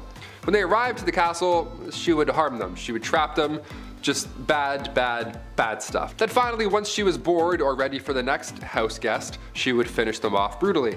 The number of fatalities here apparently was somewhere around 80 peasants, but historically that number has gone up to around 600 in some accounts. So 800 to 600 people. That's really bad. Come 1611, things changed. She was locked up in her own castle with barely any sunlight. Nice. She was feeling the weight of her own actions, finally, hopefully, right? But then 4 years later in 1614, she sadly passed away. Next to Vlad the Impaler, she's been a large inspiration behind Bram Stoker's Dracula. Yeah, just saying that alone, I should have led with that, really. Number 1, Queen Ranavalona. The last queen of Madagascar, Queen Ranavalona. One of the worst historically. She had quite the temper. She was born in 1788. She ruled over the kingdom for 33 years in total. That's a long time. She's remembered as cruel, violent, and would often choose violence first in order to preserve independence over the island. She's known as the most ruthless queen in history, and after the death of her husband, she just went insane. She went mad with said power. In the late 1700s, King Adrian originally brought peace to the land, but naturally, there were traditionalists who opposed him. This isn't new historically. The king's uncle at one point tried to take him out, but a local warned the king beforehand. Nice. We love that, nice hot tip. The king repaid said local by adopting his daughter, one Ranavalona, to marry his son, Prince Radama. Sounds like a good idea? Not really. This is like Game of Thrones again. When the prince was alive, they didn't get along, and come 1810, the king passed away, giving Ranavallona the promotion of a lifetime. Rumor has it Ranavallona poisoned him. Just a rumor, but it's fitting as to what follows. Ranavallona kept away the advances of the French and the British by leaving bodies of those who tried to attack prior just out on display. Yeah, just sitting there on the beach. Imagine the smell. That's a horrible sight. In 1845, Queen Ranavallona ordered 50,000 subjects to build roads across the jungle for 4 months. This massive buffalo hunt. Whatever, but well, 10,000 of those poor souls died of starvation and exhaustion, and not one buffalo was brought back. It was all just a sham. Horrible, right? Yep, that's history. Kicking off the list at number 10, Princess Urraca. Princess Urraca of Zamora. This first one, honestly, it feels like a Game of Thrones episode. When King Ferdinand I, aka Ferdinand the Great, aka El Magno, finally met his fate back in 1065, he split his kingdom up into 5 parts, equally for all of his 5 children. This was modern day Spain, so it was quite a bit of land to give out. The eldest son, Sancho, he was pretty greedy. He wanted more land than he was left with. Typical Lannister. The guy had the biggest part of Castile as well, and it still wasn't enough. What a brat. Now luckily, his sister, Princess Urraca, was a badass. She stood up to her brother. She's the Arya Stark of the family. She's like, you know what? Nah, knock it off, pal. How does that sound? The princess sent in some hired help. Yeah, he was disguised as a negotiator, but really this guy was Ezio Auditore. This guy was from Assassin's Creed, the musical. He had a different agenda, you know what I'm saying? And just like that, the brother was no longer an issue. Yeah, how nuts is that? Families can get wild sometimes. Everybody's got that one aunt, no doubt, but this is some next level drama right here. No one does it like early Spain. Number 9, Clara Ward. Back in the late 1800s, since birth, Clara Ward was born into wealth. Her father was Michigan-born Captain Eberbrook Ward, Michigan's first ever millionaire. He had shares in steamships, Great Lakes. She didn't need a royal husband at all, but she wanted one. And she knew as soon as she saw him. The young prince of Caraman-Chimay, member of the Belgian Chamber of Deputies. Clara Ward would sometimes visit the family mills, you know, make it look good, shake a few hands, laugh at some jokes, see where the fortune comes from, all that jazz. But on this one day, she crossed paths with said prince. And it was love at first sight. He was there for trade, but when he left, he brought back a wife. And the common folk were not having it. Nope, they were not on board. People were freaking out. A royal married a rich American girl? That's like 4 red flags right there. She was the talk of every town at this point. It didn't help that Clara was happy either. Yeah, how dare she? Clara loved to show off her newfound wealth, and some loved her and stood by her image, others not so much. The marriage only lasted 6 years. Clara eloped with a Hungarian musician, and after her divorce, she modeled for a living. Now, I know I put spoiled in the title, but I'm really on board for this one. This is awesome. Princes, musicians, modeling, this is the dream, no? Number 8, Princess Colonus. Most of the time, these marriages are chosen. Women are forced to marry some gross, fat old dude, and while he's cheating and eating lobster and being nasty, the wife has to stay, have kids, raise said kids, and be dutiful. It's a horrible deal. So for the Spartan princess from the 3rd century, she too was forced to marry Cleonymus, this older, horrible man. He was so horrible, he wasn't even allowed to have his father's throne at this point. They were like, maybe we shouldn't do this. That's how bad he was. So Colonus thought, this guy sucks, the system sucks, I'm gonna go talk to the much more pleasant Architatus, son of King Arius I. So around 272 BC, both of these warriors, now both her lovers, they went to war. Colonus was ready to leave it all behind if her husband won. This really was the final standoff, and he could not win. He was horrible. Luckily, her husband did not succeed, but we also have a Princess Colonus to thank. Imagine she stayed in this horrible relationship and just didn't say anything or didn't fight back. It would have been bad for everybody involved, not just her or her family. Number 7, Princess Margaret. This next princess partied with rock stars during the 60s. Yeah, might ring a bell. The queen's younger sister was known as the Rebel Princess. Like in Star Wars, I guess. She was the talk of the town for years. Scandal central, my friends. God forbid a royal had a good time with cool people in the 60s.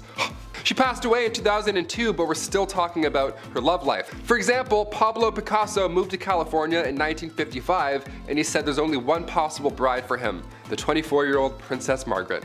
Also, yeah, Pablo Picasso is way more recent than all of you thought, guaranteed. She always had the spotlight. Her wedding was the first ever royal wedding to be aired on TV. That was May 6, 1960. And in 1968, word had spread that the princess had an affair with a nightclub pianist, Robin Douglas Home.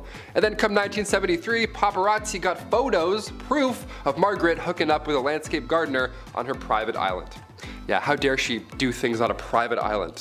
Where did they even get these photos? Like through bushes? These guys are crazy. And one of the most unusual facts surrounding Princess Margaret was that she was cremated.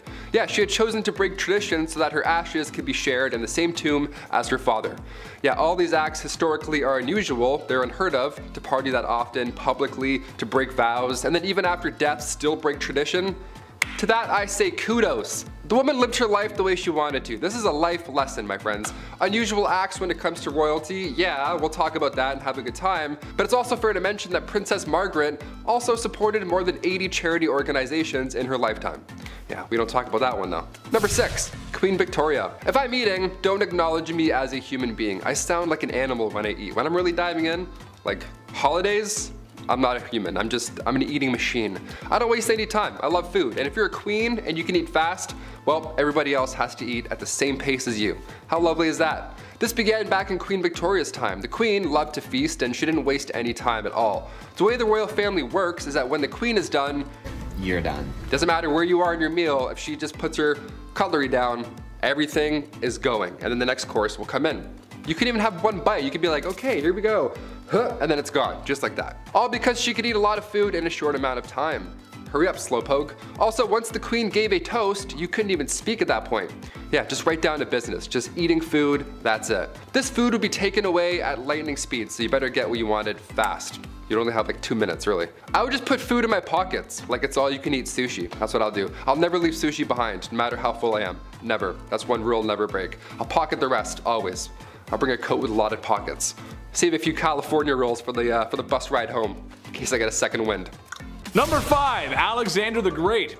The son of Philip II and heir to the Macedonian throne, Alexander was the star child, and while it's true it may have gone to his head, he did make it work for him. The spoiled prince became king at 20, which is very young in case you were wondering, and during his youth would create one of the largest empires the earth would ever see. He was undefeated in battle and likely one of, if not the best, military strategist of all time. More than 20 cities were founded in his name, including the great city of Alexandria in Egypt. I don't have any cities named after me, but I do have a cool nickname though. Do I want my own empire? Sure, why not? The Cheddar Empire sounds pretty sick. Nice, the Cheddar Empire, I like that. Do I want all the naughty war related stuff that he did? No, I don't want that. I don't like that. I'm thinking more like a comedy empire, stand-up tours, movies, and of course merchandise. That's how you know it's real, folks. You get quotable t-shirts, that's how you know it's real. Don't sniff your own farts, that's a good t-shirt. Some of you would wear that, I know you would. Number 4, Suleiman the Magnificent. The prince turned sultan, Suleiman the Magnificent of the Ottoman Empire. Probably the most famous of all the sultans, and for having a really big hat. For real, that's a big boy.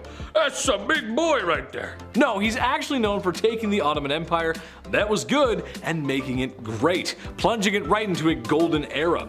Successful military campaigns and some law reforms made him stand out. Speaking of standing out, is his collection of ladies of the evening.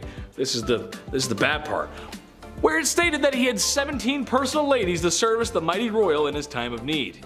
Yes, this did produce offspring, and yes, this did make things confusing for who is next in line. Number 3, Mansa Musa. Nothing says spoiled like being the richest man of the ancient world. Maybe even of all time, actually. A royal who rose to power and exploited his nation's salt and gold mines, which in return made him quite wealthy. Net worth is estimated to be in the $400 billion range, but it could be a lot more. We're not sure. I don't know about you fine folks, but when I get some extra cash in my pocket, just itching to get out there, I go head down to the mall. Sure, mall culture isn't what it used to be from the 80s, but I gotta hit up the Gap, man. Good sales. But that's exactly what Mansa Musa did. However, he went to multiple cities, and when he went shopping in said cities, he spent so much money that he upset the economy of said city.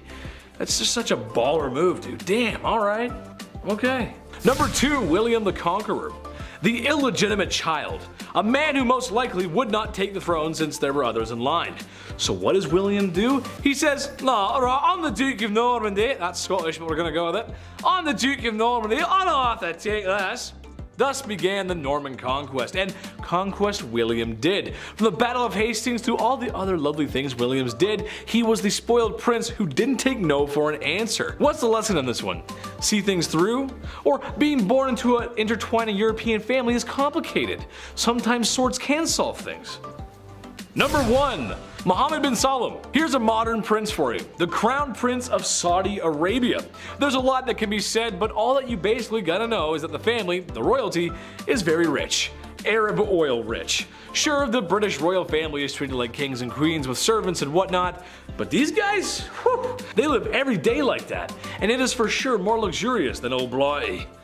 Dude's got money, it's rich. I'd love to visit though, it looks like a cool place, I don't know, we'll see. And at number 10 is Ludwig II. Ludwig operated as the King of Bavaria from 1845 to 1886. He was an opera fan, builder of dream palaces, spendthrift, deposed monarch, and likely the victim of a coup. So, Ludwig was an enthusiastic consumer of art, so when he was appointed to the throne at just 18, he exploits his status for entertainment. He funds his hero, the composer Richard Wagner, on some of the era's most renowned operas. He also built Neuschwanstein?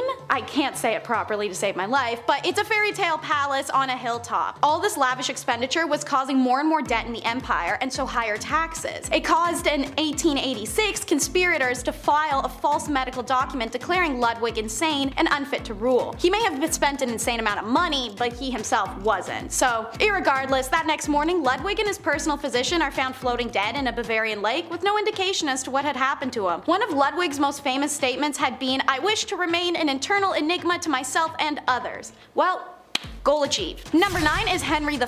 Can't talk crazy without bringing up this guy. He's famous for his rinse and repeat style of having wives. As you may know, first he gets a wife, then he gets tired of her and is annoyed she can't have his male heir, so he obtains a side piece. So now you get rid of the initial wife, usually through and then marry the side piece. Repeat. He did this numerous times. Henry also slept with just about anyone he could find, including his second wife's sister, and he may have fathered 2 of her kids. Ugh. And Henry is recorded to have a minimum of 12 mistresses outside his 6 wives, but there is potential for more. When Henry takes up wife number 1's lady-in-waiting, Anne Boleyn, he had actually subverted the entire religion that they were a part of in order to divorce his initial wife Catherine and marry this mistress, effectively establishing a new church in which he became the head and changing the course of history. The huge scandal came not so much from that, but because in 1536 Anne was accused of adultery with 5 men, one of her own brother, and plotting the king's assassination, which was a sensational news story at the time. Number 8 is the Christian IV of Denmark. Even when he first took the throne in 1766, people were already convinced he was crazy. This brat threw food at dinner guests and picked fights, but rich people can be real jerks, so it wasn't until at some point when Christian discovered a newfound interest in his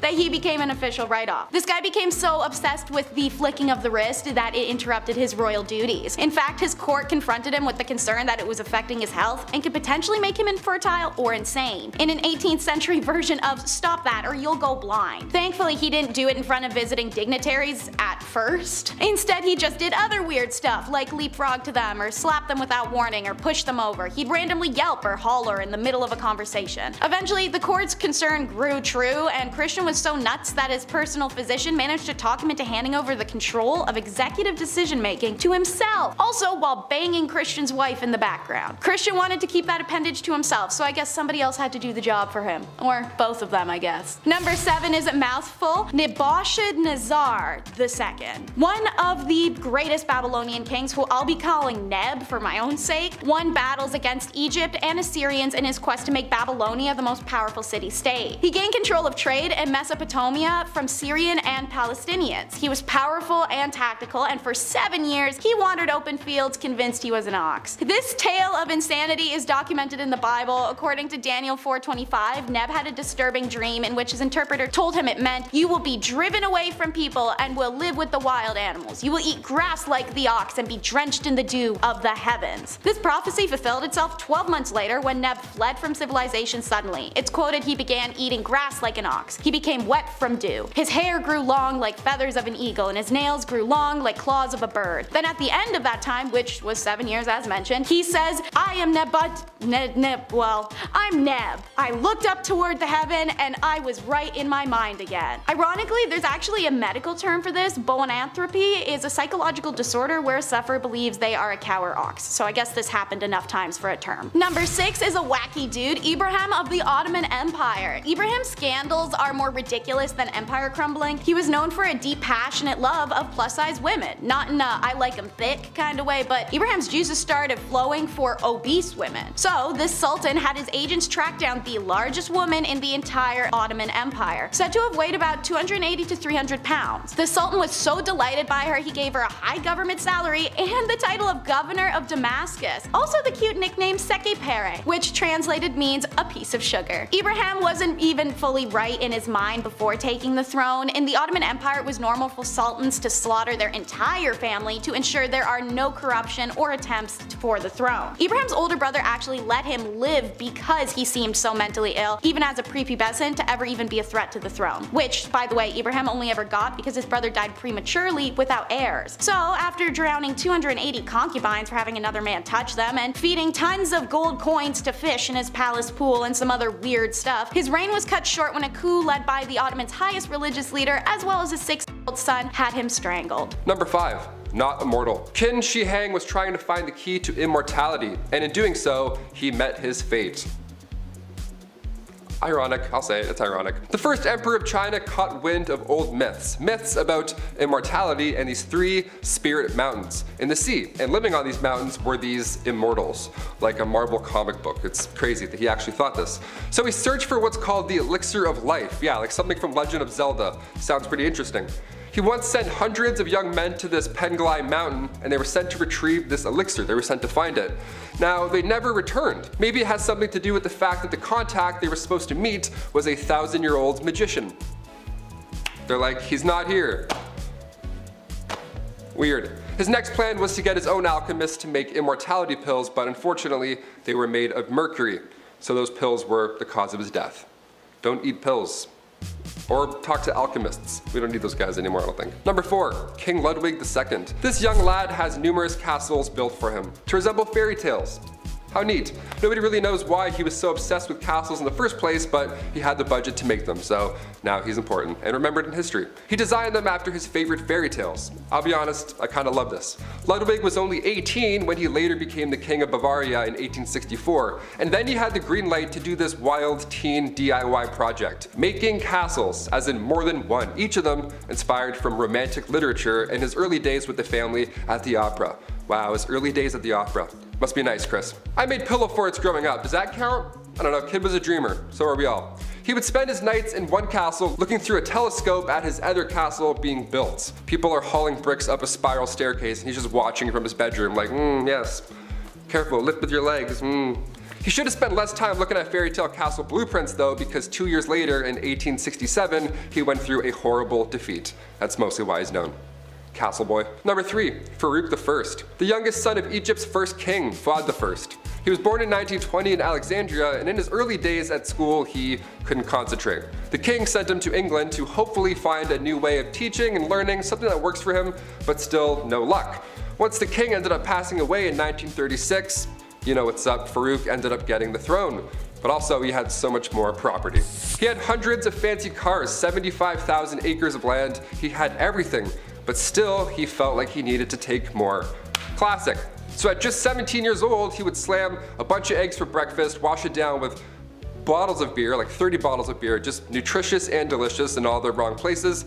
And he was one of the biggest hoarders ever, and he loved to steal. They go hand in hand, hoarders and thieves, I guess. He had thousands of shirts, which is so funny. Just this guy is, hey, look at my cars and also look at my shirts.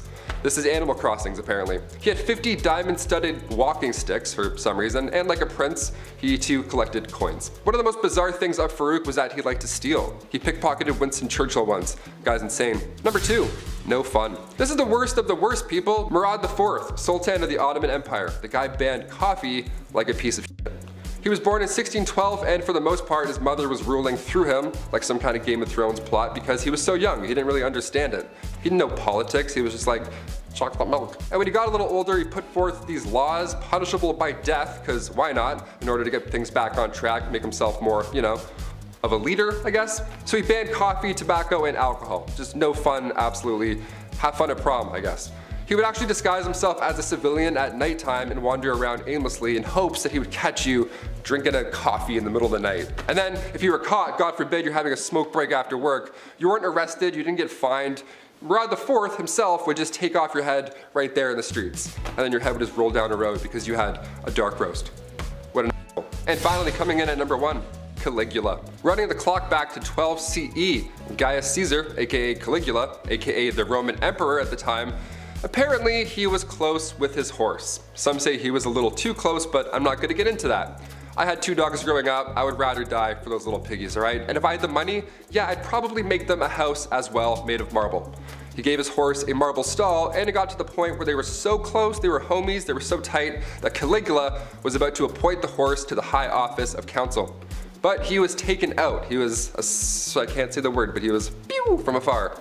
Imagine if you lived and this happened, what would those meetings look like? Or rather, what would those meetings smell like? Count me out. Kicking off the list at number 10, a goodnight kiss.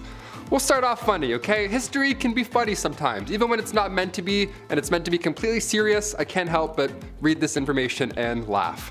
Royals were sweating constantly about people trying to take them out, of course. I mentioned Boy Jones on here a few times. That guy stalked the Queen over and over for years. Historically, these royals have been on the lookout for enemies, and the way that they prevent these attacks, yeah, sometimes it can be a little funny. Like the kissing sheets, for example. Have you heard about this weird position in the castle? What an odd job this is. A great deal of monarchs hired taste testers to make sure nobody poisoned their ale, which is, you know, pretty lousy job there. Either having a good day or a bad day, no in between. But they also had a guy kiss the king's sheets every day, he just kissed the entire bed. The king size, may I remind you, massive bed. King Henry VIII, this guy hired somebody to literally just go in, get snuggled up, and just make sure the king's bed wasn't poisoned. There's nothing on it that's gonna make the skin go all ouchy. But he would just get in his bed and just go to sleep for a bit. You're required to make the king's bed every morning, of course, and before he gets back in, you gotta get in and kiss that bed, man. You gotta kiss that bed real good. Mwah, mwah, let's go. Mwah. All right, time to clock out for the day. Mwah, one more for good luck. Clothes as well, that was touched. Maybe not kissed, but it was for sure worn and touched. It's so weird. Guys wearing my clothes in my bed. No way, I'd rather get poisoned. Like, yo, take my jeans off. Who is that guy? Get back here. Like, imagine marrying that king and it's like, oh, hang on, before we get snugged in, this guy has to go and kiss your sheets. She's like, ew, what? Why does my sheets smell like breath? Everything smells like breath. Number 9, enemas. We gotta talk about perhaps one of the worst sights to see in the household. Back in the olden days, enemas were the talk of the town. Well, rather the palace. Like most things in the 1400s, only the rich could afford the enema supplies. Specifically, King Louis XIV. Guy loved enemas. Just big old fan of enemas. It's believed that over the course of his life, Louis XIV received thousands of enemas. Thousands. It's a lot of decimals. Decimals for enemas. In just 1 year, Louis received 212 enemas. Like, guy, that's like 112 too much, I'd say. I don't know. He would always take it a step further, and dare I say, a step fancier, by using almond milk for the enemas. Imagine being married to a guy and he pulls out almond milk and you're like, oh no, not again, come on, Louis, please, I just ate. Number 8, no bathing in this house. Bathing in the olden days wasn't fully understood, if that makes any sense. Like in a medical book, in an official 16th century medical book, the medical advice was, use not baths or stews, nor sweat too much, for all openeth the pores of a man's body, and maketh the venomous air to enter and for to infect the blood. First of all, huh? What? What does it even mean? Why is every shred of medical knowledge always written in riddles? God forbid you have bronchitis in the 16th century. A doctor would just be like, ah yes, just a drop of ale and a witch's flick and you'll be on your way. Like, what? Do you have any halls? Help me. Help me, dude. No, I'm just mad. I just like, bro, I have pneumonia. I need medicine. So of course they thought that taking a bath would make you sick. Of course. So King James IV, apparently this guy never took a bath in his life. And his hygiene was so bad that he would sometimes pass lice to others just by being in the same room that he was earlier. So not at the same time, he would come in, do his king stuff, leave, and the lice would be like, pew! And they would just wait in that room and get on someone else. That's so gross, that's horrible. Lice would emit off this man, he's like the stinky kid from Charlie Brown with the stinky cloud. That's just like lice around this guy. Margaret Tudor was married to King James. Yeah, must have loved the no bathing thing, eh? Oh boy. Number 7, Queen Caroline. Queen Caroline. Ba ba ba. She went out in a horrible way. We can't sing about her. History remembers Queen Caroline for the way that she went out. It was bad. It was actually written down in an epigram attributed to the 18th century poet Alexander Pope. Here lies wrapped up in 40,000 towels, the only proof that Caroline had bowels. Again, it rhymes. Why is everything rhyming? This is so awful. Who can be like, yeah, write that down, that's good, that's good. Wait. It does rhyme, that's good, that checks out. Rest in peace. My gosh, her husband, he was certainly no help at all. Caroline was previously married to George IV, and this guy locked her out of Westminster on Coronation Day. So yeah, she went out in a horrible way, but let's not forget the marriage that came beforehand. That wasn't pleasant either. Nothing in this guy or this marriage was pleasant. Number 6, Henry VIII. Of course he's back. He had 6 wives and it was pretty much entirely bad for all of them, yeah. It was the late 1400s. Henry took the throne in 1509. This guy was only 17 years old when all of this madness began to unfold. Only days after the execution of Anne, who I mentioned on part 1 of this list, so days after he married his 3rd wife, Jane Seymour. Anne Boleyn and Jane Seymour's mothers were first cousins, so they were close, and during all of this, they of course went head to head more than once. Jane died shortly after giving birth to Edward VI on October 12, 1537. I can't mention King Henry's wives and leave a couple out. This is just a history channel. We have to mention all of them, okay? Number 5, Ferdinand I of Naples. This one is so strange, I can't even, I have to mention, I cannot not say it. In a nutshell, Ferdinand looked normal, just your average European king. I mean, what could be wrong about this guy, right? He looks pretty normal. Well, the guy was basically Buffalo Bill. Ferdinand liked to keep his enemies close, taking after a little bit of Michael Corleone. However, so close that oftentimes dinner guests would mysteriously disappear and end up not breathing. Afterwards, they would be mummified and pickled and dressed as if they were still alive. He would then invite more guests over for dinner to show them what could happen if they crossed him. He would open the doors and show them a sick dinner-esque area play thing of people dressed up, and that's what bad people do. That's what Buffalo Bill would do. That's gross. We don't like that. Number 4, Henry VIII. Are you even surprised he's on this list? I mean, come on, it's Henry VIII.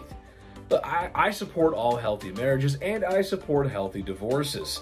Sometimes things just don't work out, but that doesn't mean you have to go all Johnny Depp on the situation. There's better ways to work things out. Well, in Henry's case, it may not be televised on national TV, or global TV in this case. It was more like Edward Scissorhands, if you will. Henry VIII is famous for dealing with his wives. When the church would not grant him the divorce he so wished for, he removed his wife's head from her body.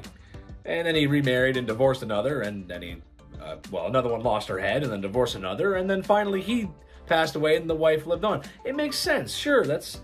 All I'm saying is the man went a little too far, that's all I'm saying, just a little bit. Number 3, John, King of England. This is the dude who wrote the Magna Carta, which for legal students everywhere is like Planet Krypton. It's where it all starts, the whole Superman, the law, everything. It's the basis of everything. Besides Hammurabi's Code, of course.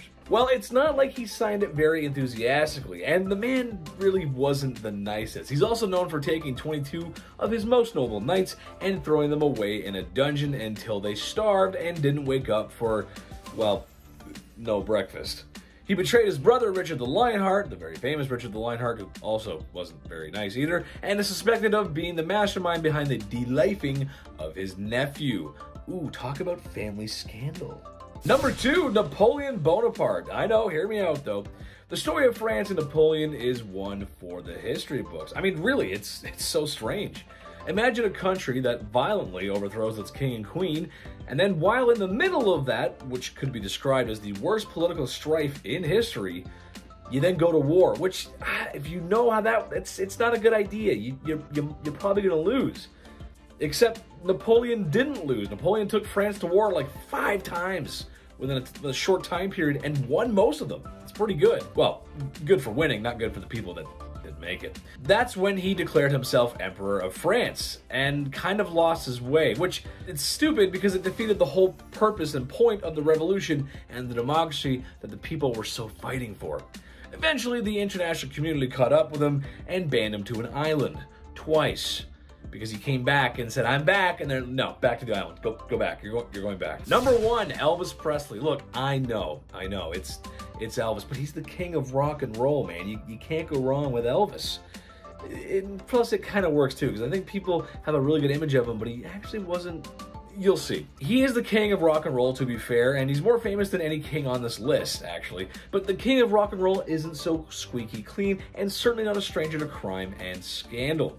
At some points in his career, you could find him excessive drinking and using illicit substances, if you will.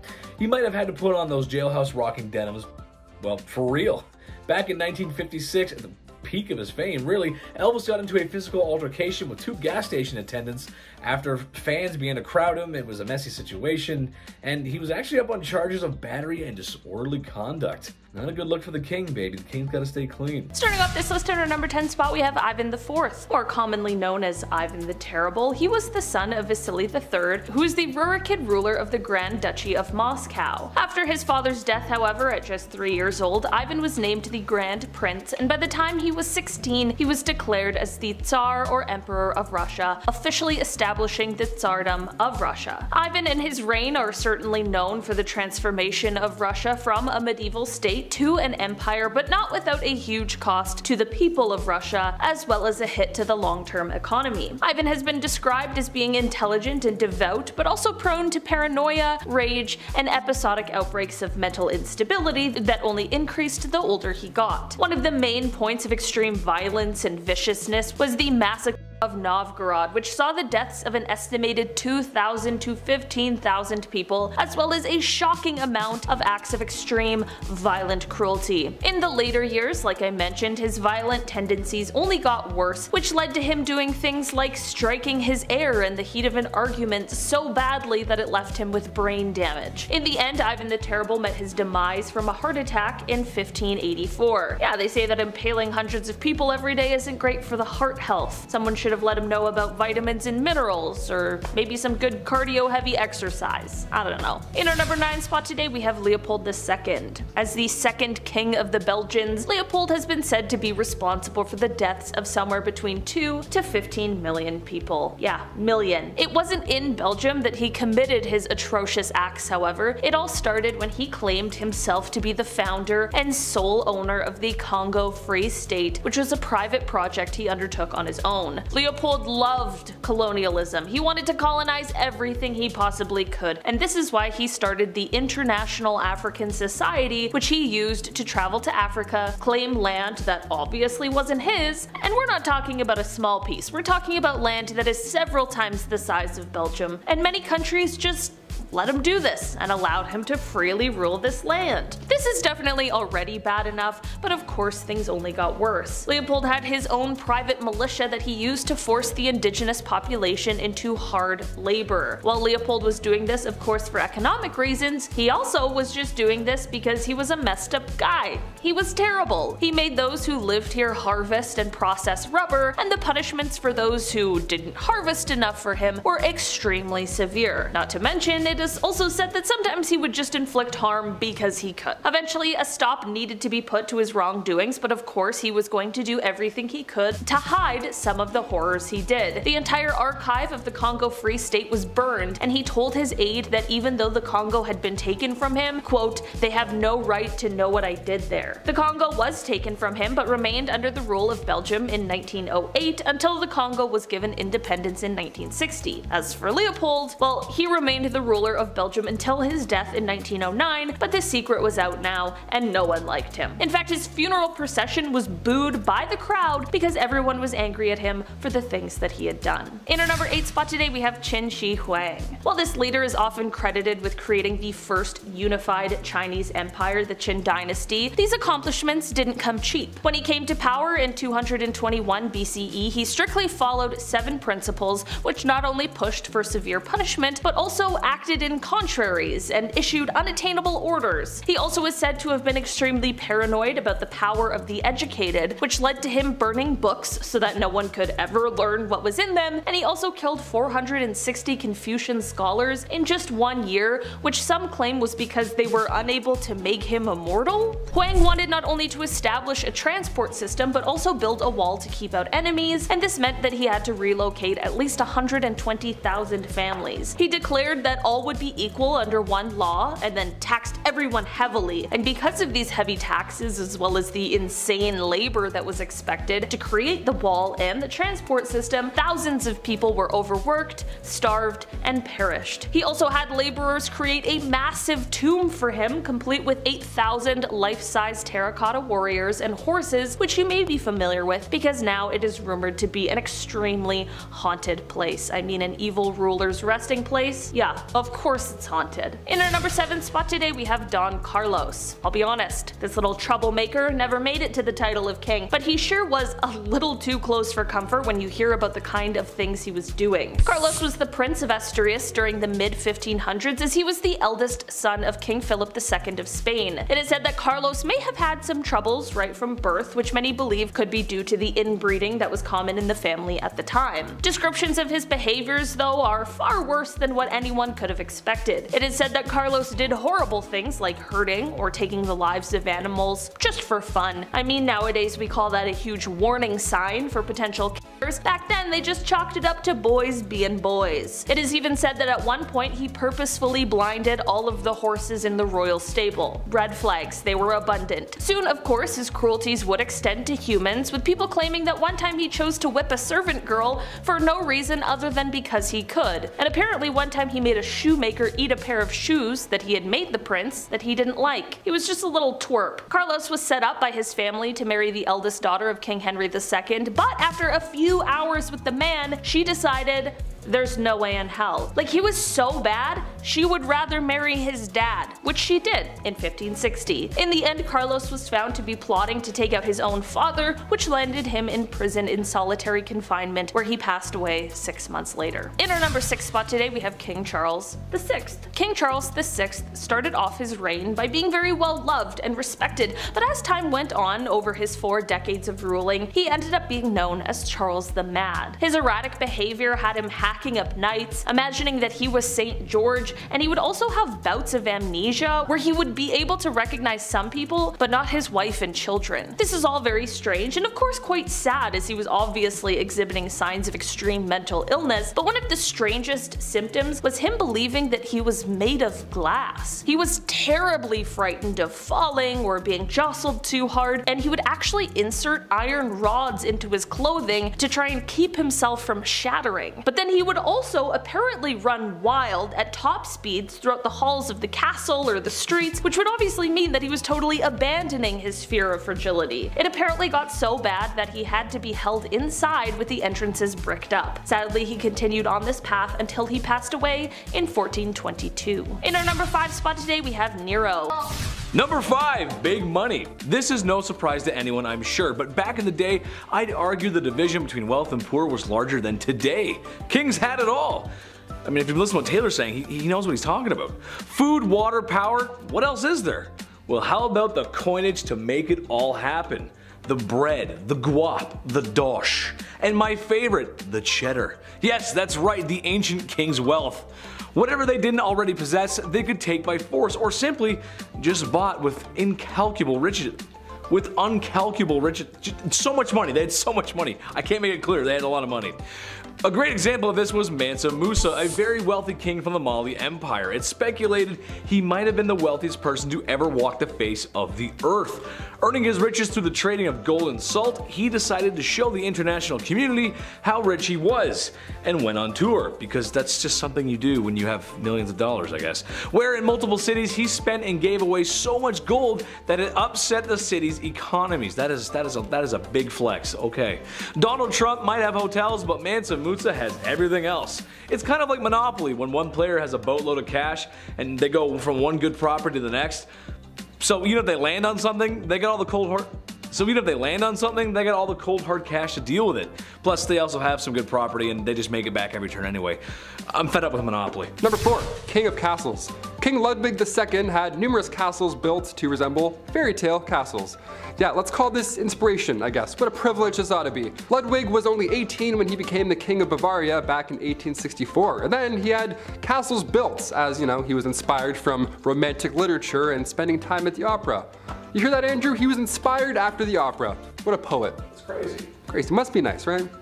King Ludwig II would spend his nights in one castle, looking through his fancy telescope, admiring the next castle being built. What? He even freestyled the castle as well. Yeah, just 4 years in, the guy designed his own majestical castle. And to this day, it's one of the most photographed places in the world, so clearly he did something right. Neuschwanstein Castle, literal fairy tale, there we go. Meanwhile, I'm over here making castles in Minecraft. Still fun, we'll take it. Number 3, jousting. First there is bread, and then there is wine, and then there is entertainment. You can't tell me while a delicious plate of nachos dances like a ballerina in your microwave, you didn't pull up some super cool content to watch on your phone. Maybe featuring a large, kinda funny comedian, and maybe also featuring a super handsome, tall, funny comedian with a neck thing, I don't know. Kings of ye olde times did not possess the power of the internet or watching fail videos, so watching combat sports was the next best thing. Oh, what's that I hear? Watching the sport isn't enough? Well, some royalty even got involved. King Henry VIII, for example, just loved to joust because he did. He even had an accident with such, and it's what might have made him gone mad in the first place. Number 2, banning coffee. This is the worst of the worst, people. Here we go. Murad IV, Sultan of the Ottoman Empire, the guy banned coffee. What a monster. I would be asleep right now if coffee wasn't a thing.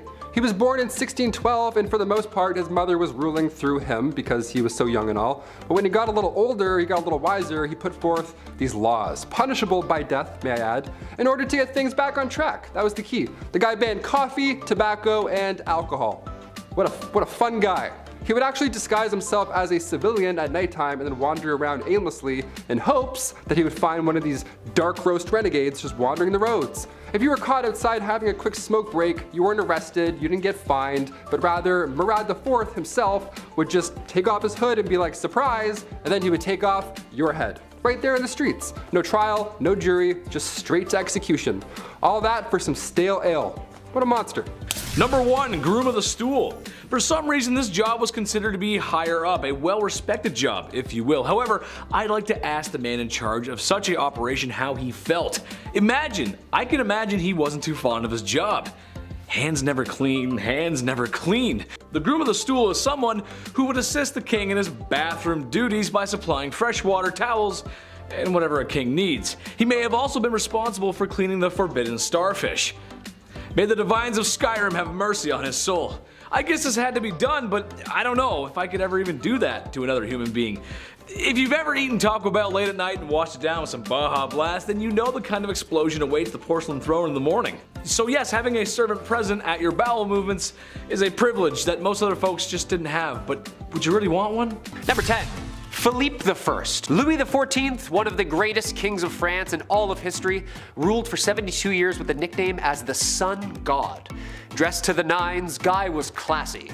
His rotten brother, however, yeah, not so much. Philippe, the first Duke of Orleans, the younger son of Louis XIII and Anna of Austria. Matter of fact, to dissolve future brotherly fights like their dad had, their mom actually raised Philippe as a girl so that there was no issue around succession time of who's gonna be the king. Philippe, raised under impression of being the future king's sister, understanding right away that there would be no discussion about who's exactly ruling. This was a new time, and surprisingly, people weren't really judgy about it. The king loved his family as well and made sure that they were all taken care of, including his younger sister. Also, this led people to be a little bit more comfortable and loose with their sexuality in France at that time. Okay, these are all good. These are all wins. Starting off tame. Number 9. Prince John. Side note, if you did what we do here on BumbleBee, hit that thumbs up button, huh? Helps us out over on our end. Okay, now this John guy, aka John Lack Land. Yeah, he was nicknamed this his whole life by his father, Henry II. He was like, you're not gonna get any land? Get it? John Lack Land! And here we begin the spoiled fight for the throne. And I kinda understand why, right? John, the youngest brother of the boys of Henry II, we had Henry the young king, he was the oldest and crowned first. No powers though, no, too young. Then we have the mighty Richard the Lionheart. Now this was like the quarterback all-state brother. Leading the crusades, everybody loved him, thousands of statues of this guy. Ruled for more than 40 years. Then there was Geoffrey, not really suited to be a king, and after a couple rebellions, he wasn't really the favored one. Then the last pick on the team, and the weasel, who had been teaming up and talking shit about the family since the beginning, John Lackland. Finally, the squeaky wheel gets the grease, huh? Number 8. Caracalla and Geta, two sons of Emperor Septimius Severus. This one's an interesting one. According to the will of their dying father, they were to both share power of the empire. And cue brothers being brothers. When Septimius died in 211, the brothers were proclaimed joint emperors to Rome, which was a failure instantly. The palace was divided into two, and neither allowed commingling between friends or servants. The brothers decided to split the empire completely in half. One thing leads to another. Caracalla tried to murder Geta during a festival. Unsuccessful, of course. Their mother arranged then a peace meeting, and after a fake apology, he succeeded this time and killed his younger brother.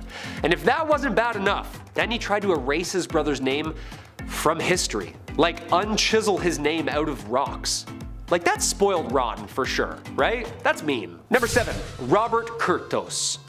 The eldest son of William the Conqueror. Robert, aka Robert Curthose. Curthose meaning small stocking in French, nicknamed by his father. He was in line as the oldest boy, but untimely denied claim to the throne and kingdom of England.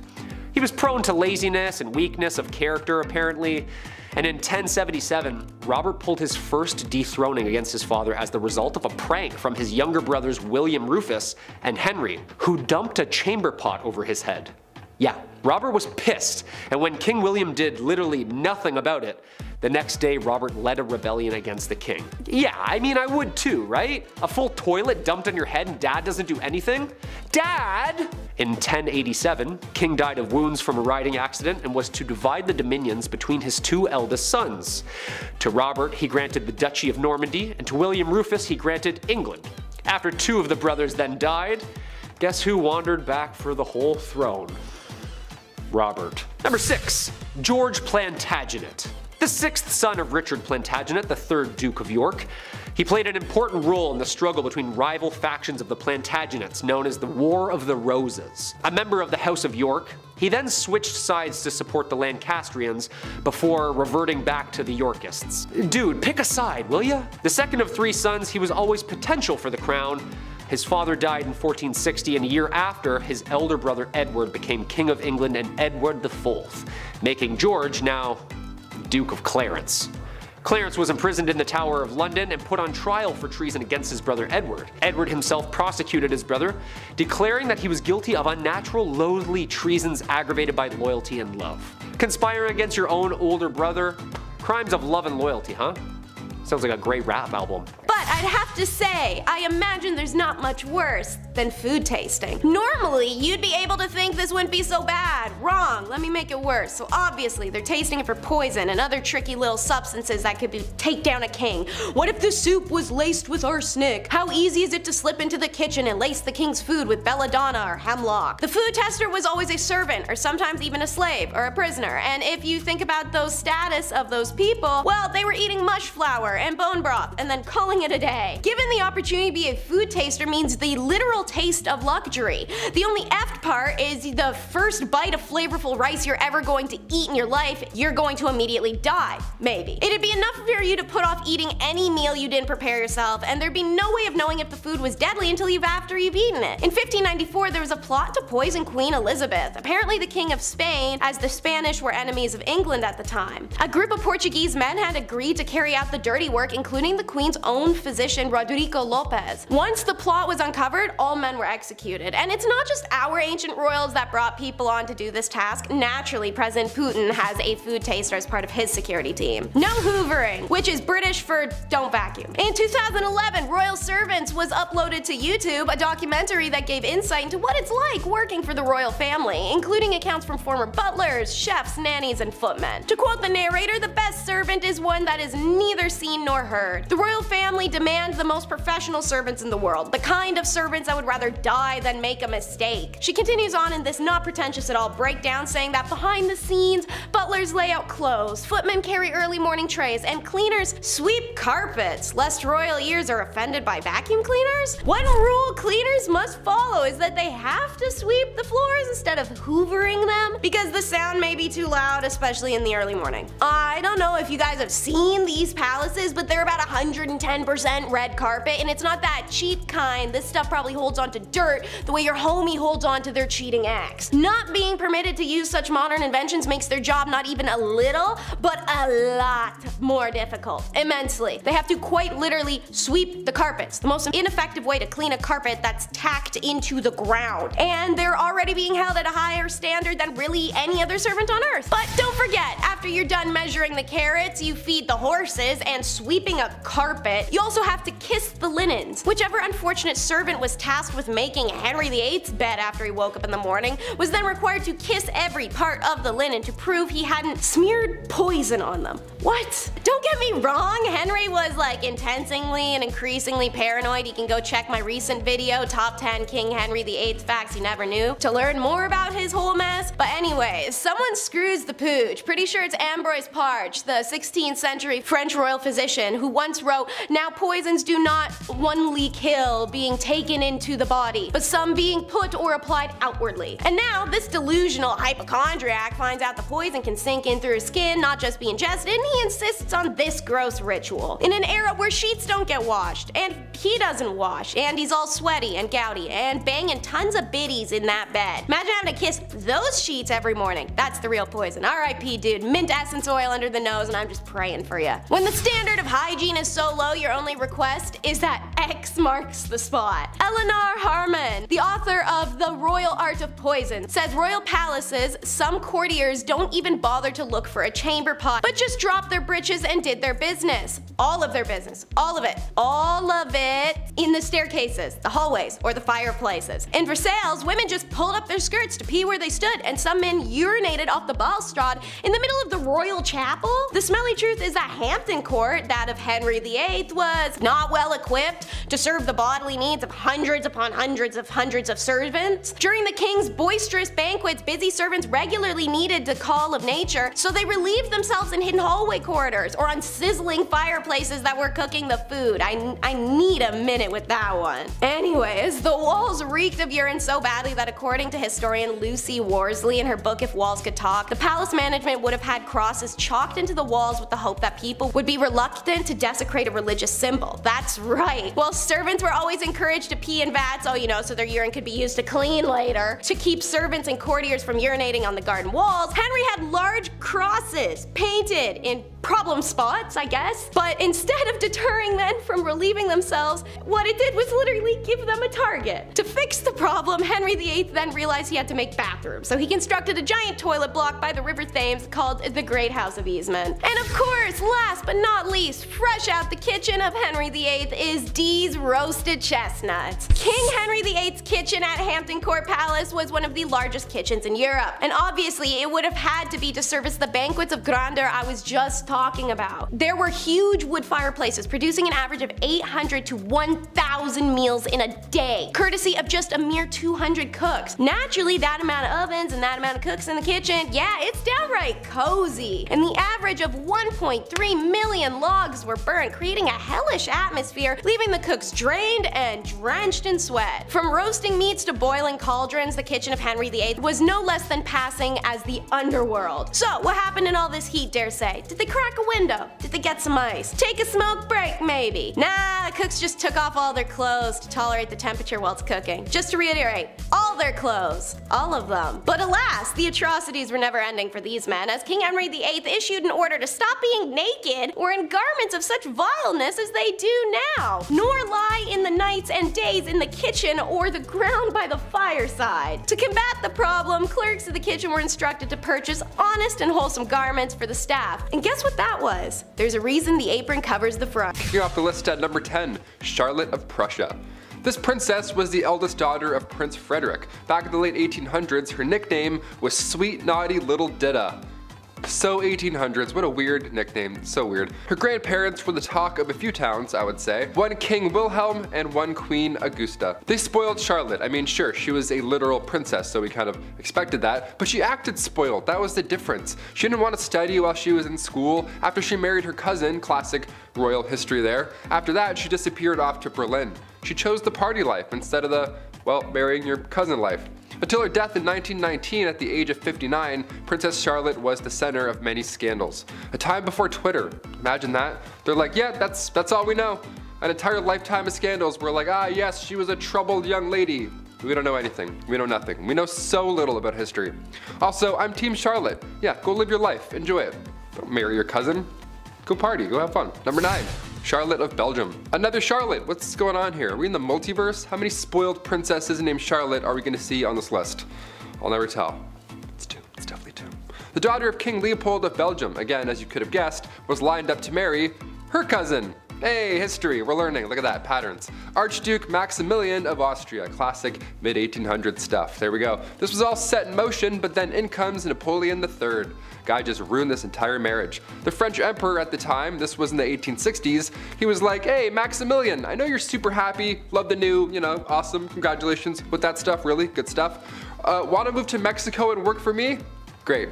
The entire family was like, say no, please. But Maximilian accepted the job anyways and left. Once they arrived in Mexico, she wasn't part of the picture, nor was the family for that matter. She realized Maximilian married her for her wealth and status. Yeah, not love after all. It's not very nice. So she became upset, rightfully so, and quite paranoid. Also rightfully so. She moved on, as a matter of fact. She met another man, had a child with him. I don't want to say spoiled, but as far as princesses go, this was unheard of behavior at the time. Again, I am rooting for this one. She passed in 1927, an old woman, so she wasn't taken out horribly or anything afterwards. She actually had somewhat of a life, which is nice. Now the list starts to get a little dark. Number 8, Cleopatra. Yeah, talk about family problems. We're heading back to ancient history. Talk about family problems. Okay, we're heading back to ancient Egypt for this royalty. Royalty. You see it.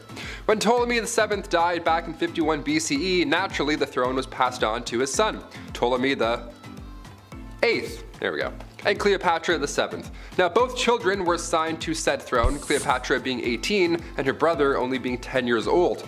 So Cleopatra became the main bread and butter here. She was pretty much the ruler, and in typical ancient fashion, the two had to get married. Gross. Yeah, you gotta keep it in the family, yet again. A couple years passed, and with Cleopatra trying to run the show, little brother wasn't having it. Or rather, little husband and co-ruler wasn't having it. Eventually, Cleopatra was pushed out of Alexandria. Her greed for power over her little brothers, equally a co-ruler, had her driven out ultimately. But don't fret, once she met Julius Caesar, the help of the Roman army allowed for her return to Egypt, but this time with more power. Caesar then reinstated Cleopatra as queen. Hashtag she's back. Number 7, Isabella of France. If you ever wondered how King Edward II passed away, well, here you go. I got your back. Back in the early 1300s, Isabella of France was in a relationship with King Edward II of England. They didn't see eye to eye on politics, which is, okay, that's fair, more than fair. And Edward's company surely didn't help, all of his guys, his advice, One of his advisors tried to push Isabella out of the king's circle. This was 1318. Isabella wasn't on board here, and after being ignored for pretty much 2 years, she just left. She was like, forget this, you and all your boys club, I'm just leaving. She left for France. Edward refused to return King Charles IV's land, so Charles and now Isabella, both siblings, don't forget, they both invaded England and took out the king. Wow, that's like the finale of a Game of Thrones season. Their son was then named the ruler of England. Yeah, don't mess with Isabella of France. She'll leave, and then she'll come back. Number 6, Empress Julia Agrippina. Another ancient Roman classic. Yeah, we've mentioned Nero on this channel before, more than once, of course. He's a bit of an oddball. But his mother, Empress Julia Agrippina, she was up to no good long before Nero's days. She fully believed that the empire belonged to her, so she manipulated her uncle Claudius so he would change the Roman laws surrounding family marriage. Yeah, odd. It's always about this, huh? Gross. A little spoiled, I'd say. Even to this day, Claudius's death is a mysterious one. Many believe this empress took her own uncle out. I'm not gonna lie, I'd believe it at this point. Her and Nero ruled Rome from 49 to 54 CE, but Nero, spoiler alert, pushed her out of power. Even Nero was like, yeah, you're up to something here, miss. Get out of here. I'm all set. Number 5, King of Egypt. His Majesty Farouk I, by the grace of God, King of Egypt and the Sudan, that was his full title, was disposed during his nation's 1952 revolution and spent the remainder of his days in exile to Italy. In his haste to avoid getting the Mussolini treatment, he left behind a majority of his most prized possessions. When the people got a look at what he was storing behind the walls of his residence, they were a bit disgusted to find an excessive number of expensive suits, rare stamps and coins, jewels, luxury vehicles, and many other things that I will never afford. Now, what else would he have that would be considered strange? I'll let you take a guess. Was it A, a blam blam cachet, B, piles and piles of a white substance that made the 80s fun, or C, an unsettling amount of gardening magazines? Go ahead and let us know in the comments below. I'll give you a second. Nope, time's up. If you said secret option D, you'd be right. What was it, you ask? Well, it was a disturbing amount of adult entertainment. So much so, it wouldn't even fit underneath his mattress. Man, that's a lot. That's too much. That's too much. Number 4, Peter III. Remember the last time you played with your toys as a kid? Same. And let us know what your favorite toys were as a kid. Let's see if we have some shared favorites. I'm actually curious. That's kind of a cool thing to talk about. Well, for Peter III, it was little army men, or tin soldiers, I guess you'd call them. And yes, he played with them as an adult, staging mock battles. Is it the weirdest thing ever? No, it's not. But he was a king, so that's a wee bit strange. Hey, I love army men just as much as the next guy, especially those little green plastic dudes. I used to love those video games too. Very underrated in my opinion. I love that stuff. It also makes me think of that scene in Spaceballs. Enough references aside, you never really know someone until you've seen the money they've spent on their army men collection. Number 3, Ibrahim I. Fur everywhere. Ibrahim I of the Ottoman Empire was the 18th Sultan and the #1 purchaser of fine furs. Personally, I've never had any fine furs. I grew up in the trailer park and Mama always said that fur was cruel anyway, so I never felt the luxury of fine furs, if you will. It must be nice because Ibrahim loved them so much. Like, he really, really loved them. His whole wardrobe consisted of them, in fact. Plus, his walls were covered in them, and apparently even his curtains. I don't do well in heat, so I'll pass on that. I'd be sweating way too much. Too much fur. Number 2, the locksmith. Who are you and how'd you get in here? I'm the locksmith, and I'm the locksmith. Classic Leslie Nielsen. God, I love that guy. I love those movies. I'd love to make one day. Or star in one. Hollywood, call me. King Louis XVI, the last king of France. We're back to him again. The man spent his time and money on something rather strange. No, not all was spent on his wife and her life, and yeah, I'm kind of putting him on the list twice, but trust me, it's weird. I mean, come on, he gave the queen whatever the heck she wanted. Well, apparently he loved to spend his time and money on locksmithing. What? Yeah, that's so weird. He would spend his time trying to get into locks and understand them. He was also stated as saying that every man should have a passion. Hey, maybe put down the locks and start helping the people as a passion. There's an idea. What a great idea. Feed the people.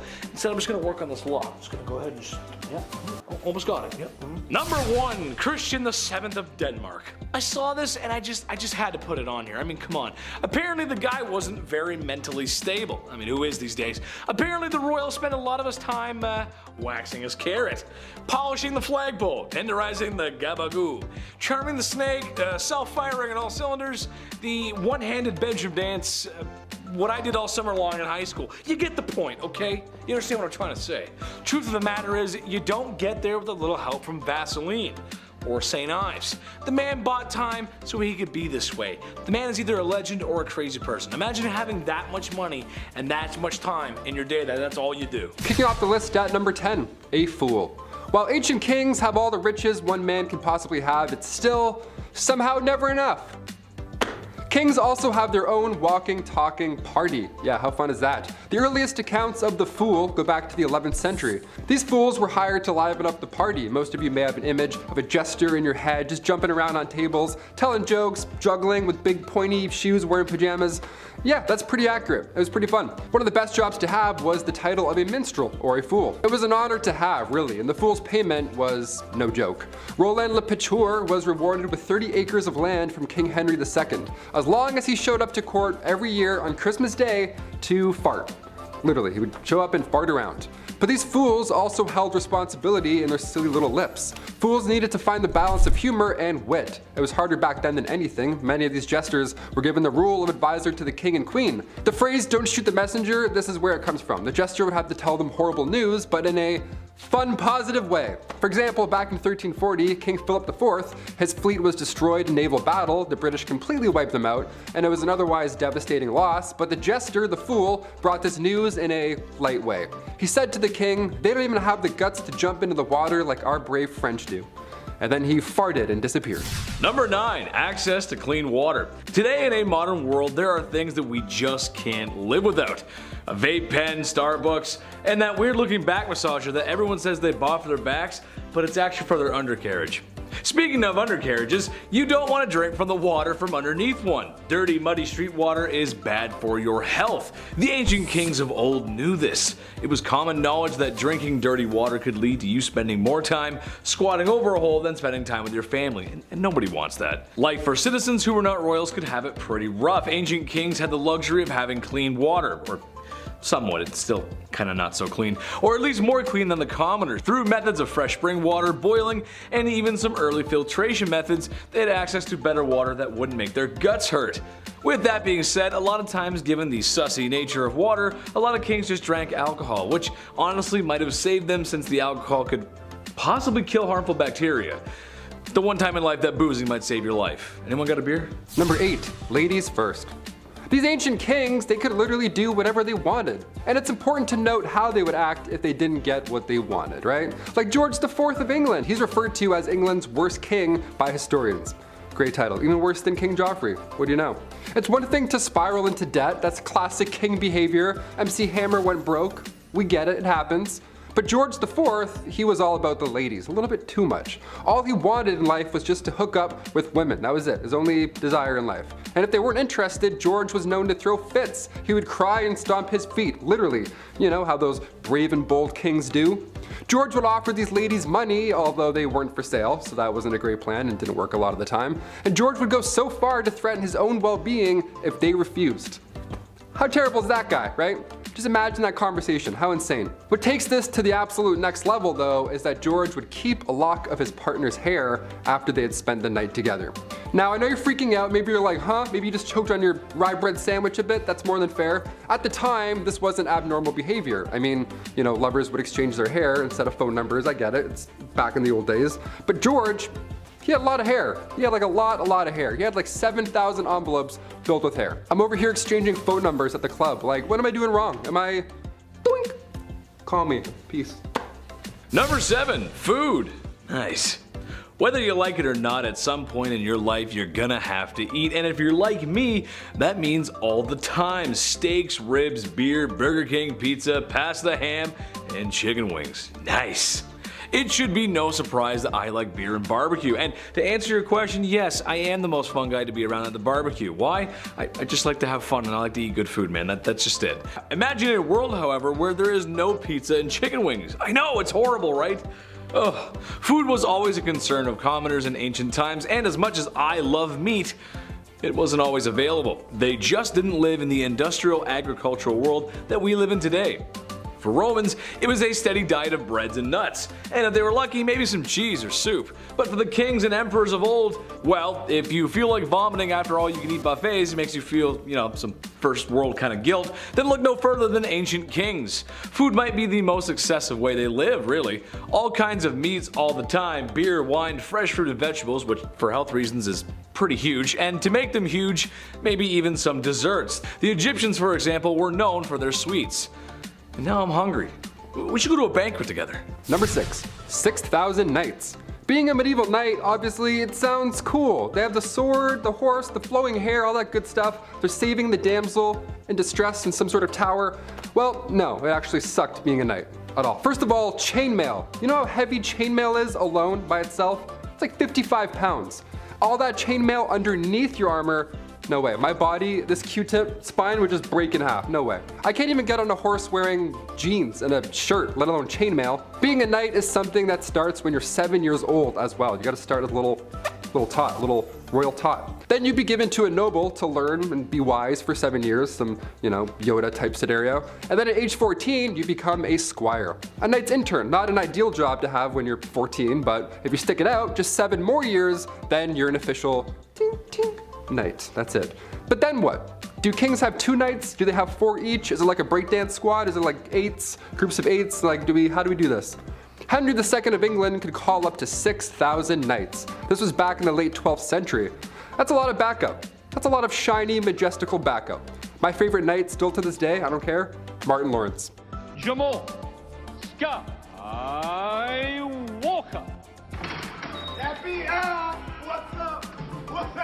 Next up is a title that needs no explanation, the pube procurer. Yeah, there's always that one creep. This one also happens to be voted England's worst king by a large chunk of the historian community. Says a lot seeing as his dad was the nutcase who lost America, but maybe we're just throwing stones here. If you haven't guessed already, I'm talking about George IV, notorious for two things, banging and blowing the budget, which started to go hand in hand after a while. On a very short list of decent things you can say about the dude, it's actually unlikely he ever forced himself on someone without consent, which don't get me wrong, I'm not patting him on the back, that's setting the bar pretty low, but I mean, when a woman refused his advances, the series of events following would be the first 5 stages of grief, then begging, then a tantrum, potentially more begging, sometimes threatening to take his own life in a very dramatic fashion, and then if nothing's worked, offer up money and jewels. Didn't matter if you're a working girl or a potential princess, he's willing to pay up the dough for, you know. Amazingly, despite not being a catch in any way and inflating to the size of the aunt in Harry Potter who floats away,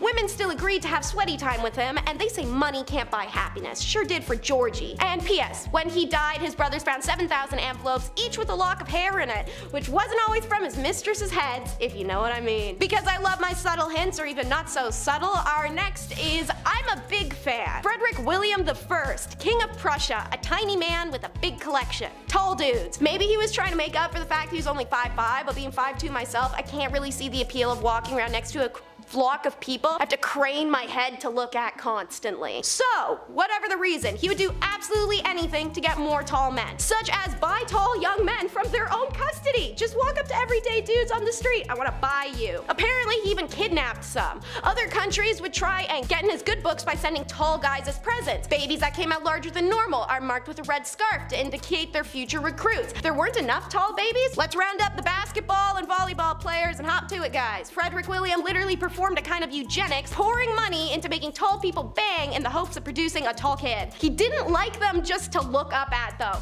He was creating his own special army regiment known as the Potsdam Giants. The only requirement to be in this group is he had to be over 6 foot, but most of the cases the men were taller than that. Being huge had its advantages because the taller you were, the more you got paid. So what was the point of this very expensive, fashionable armed regiment? Not to go to war, just to cheer up the king. He poured thousands into these men and treated them like they're his favorite toys. He would have them paraded in front of him, sometimes in his own bedroom when he was sick in bed. Next up is the lick it and stick it king. So, the Queen and Prince William are said to be passionate bingo players, and Her Royal Highness used to enjoy drama novels, horse racing, and at her Scottish residence she'd host Scottish dances. Her grandfather George though, his main hobby was stamp collecting. Starting as a young prince, he continued his collection into the time as a monarch, even through the chaos of World War I.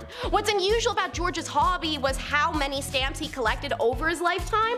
328 albums of 60 pages each. That's nearly 20,000 pages of stamps. His passion earned him the nickname the King of Philately, which is the proper name for stamp collecting, and I can't tell if I'm saying it right, as literally nobody would know because this may truly be one of the most vacant-brained hobbies imaginable. Anyways, George becomes like a celebrity to other stamp collectors, and he's elected the vice president of their Royal Society of London Stamp Collecting Club in 1893. So in 1905, while he's still a prince, he set the new record for the most amount spent on a stamp, roughly $220,000 US today. A quarter year later, knowing the prince was an active part of the stamp community, asked if he'd heard that some damned fool had paid as much as over 1,400 pounds for one stamp. The prince got that sick moment of getting to turn around and say, yes, I was that damned fool. This one king bought so much dumb crap, it's essentially a grocery list of the obscene. So, Henry VIII, the one who smokes his wives and was full of aggression. We recently did a video on him called the Top 10 King Henry VIII Facts You Never Knew. So, if you're interested in learning more after what I tell you about what he hoarded, maybe go check that out. So,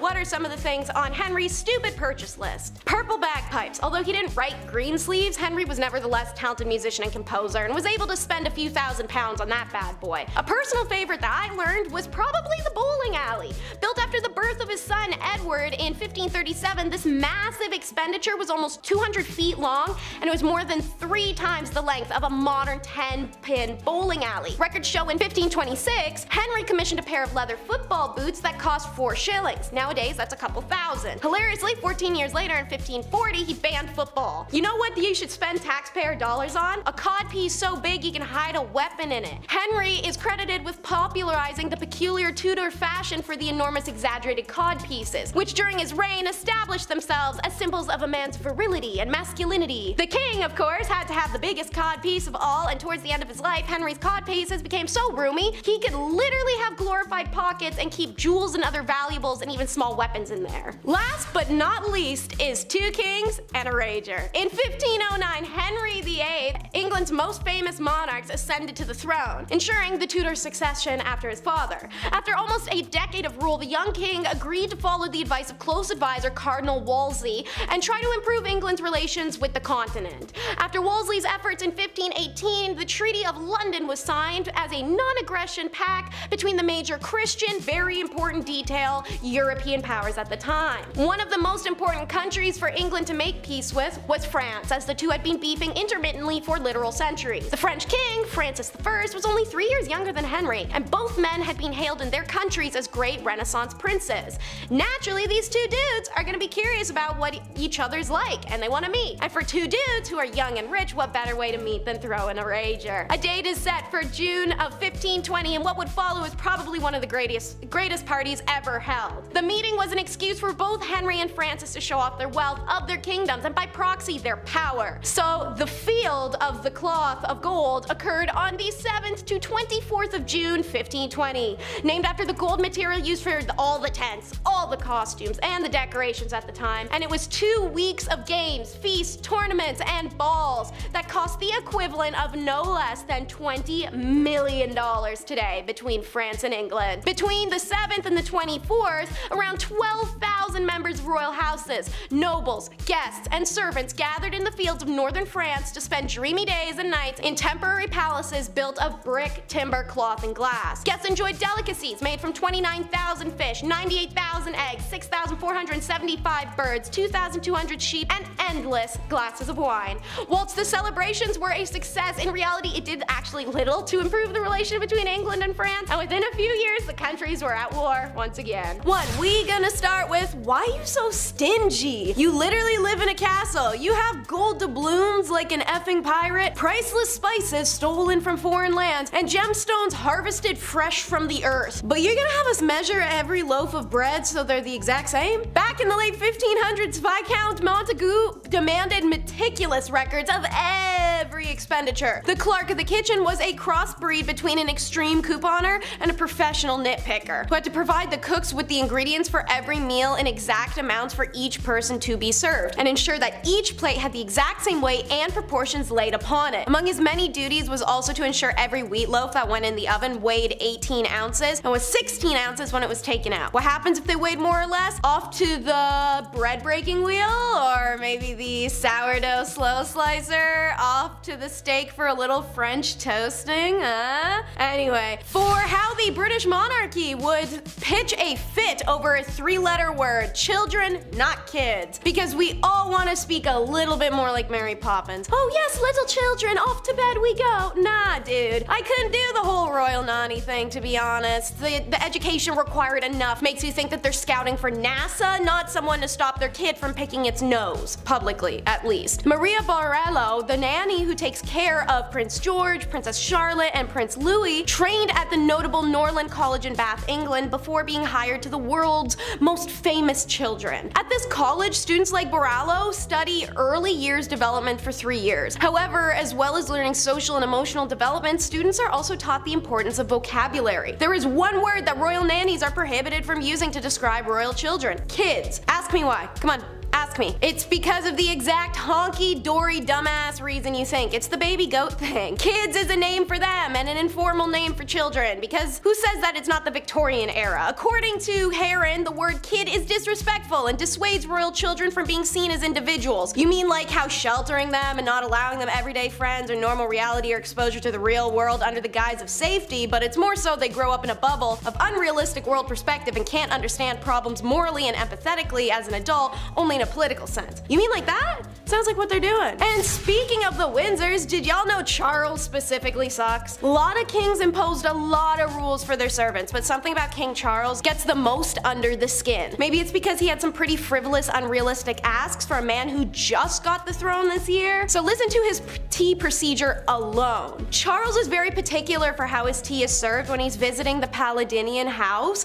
When preparing the tea, you must use a teaspoon measurement of tea leaves per cup, cup, and then there must be an exact temperature of 7 degrees Celsius for green tea and 100 degrees Celsius for Earl Grey or English breakfast. The prince's hot beverage must also be checked with a thermometer before being served, and honey should always be used to sweeten the tea rather than sugar. When serving the tea to the prince, the teaspoon should be situated precisely to the right underneath of the handle of the cup. Clive Goodman, a royal reporter for News of the World, claimed that Prince Charles does nothing himself. He described the morning scene in which Charles gets ready for the day, but all the preparation is done for him. He gets up in the morning, his bathrobe is there waiting for him. He walks into the bathroom, the bath is drawn for him already. Even when he gets out of the bath, the towel is already folded in a special way, so he just has to sit in it and wrap it around himself. Then he goes into the dressing room, his clothes are laid out for him, even his socks, left and right, are in the exact right spot. Charles even has valets squeeze 1 inch of toothpaste onto his toothbrush every morning. If anyone gets anything wrong, everyone is scolded. Gosh, and I'm sure y'all remember the viral video of him from September of 2022 forcing a servant to come clear off the desk of like 3 pieces of paper because he couldn't have done it himself. Since that highly debated viral clip was mentioned, I'll make the next point about how gratitude is implied, which it's most definitely not. I don't see a lot of gratitude coming from royal families. There is endless videos and pictures of these sour-faced monarchs harassing and devaluing the endless service they have accompanying them. Let me hit y'all with an iconic example. Have you seen Downton Abbey? Most folks have. Have you ever noticed one of their royal or aristocratic characters ever say thank you to their servant? No? And that's an intentional detail, as it's been a long since unspoken, at least in British monarchy, that servants are best unthanked and unheard. Now, Alistair Bruce in the BTS documentary about the TV show series explained his perspective, that the servants did everything for their masters, and if thanks were given, it would be necessary to say them at least 60 times a day. That would be, as the English say, tiresome. It does stand that servants are not required to be thanked no matter if they just tied your shoe or wipe your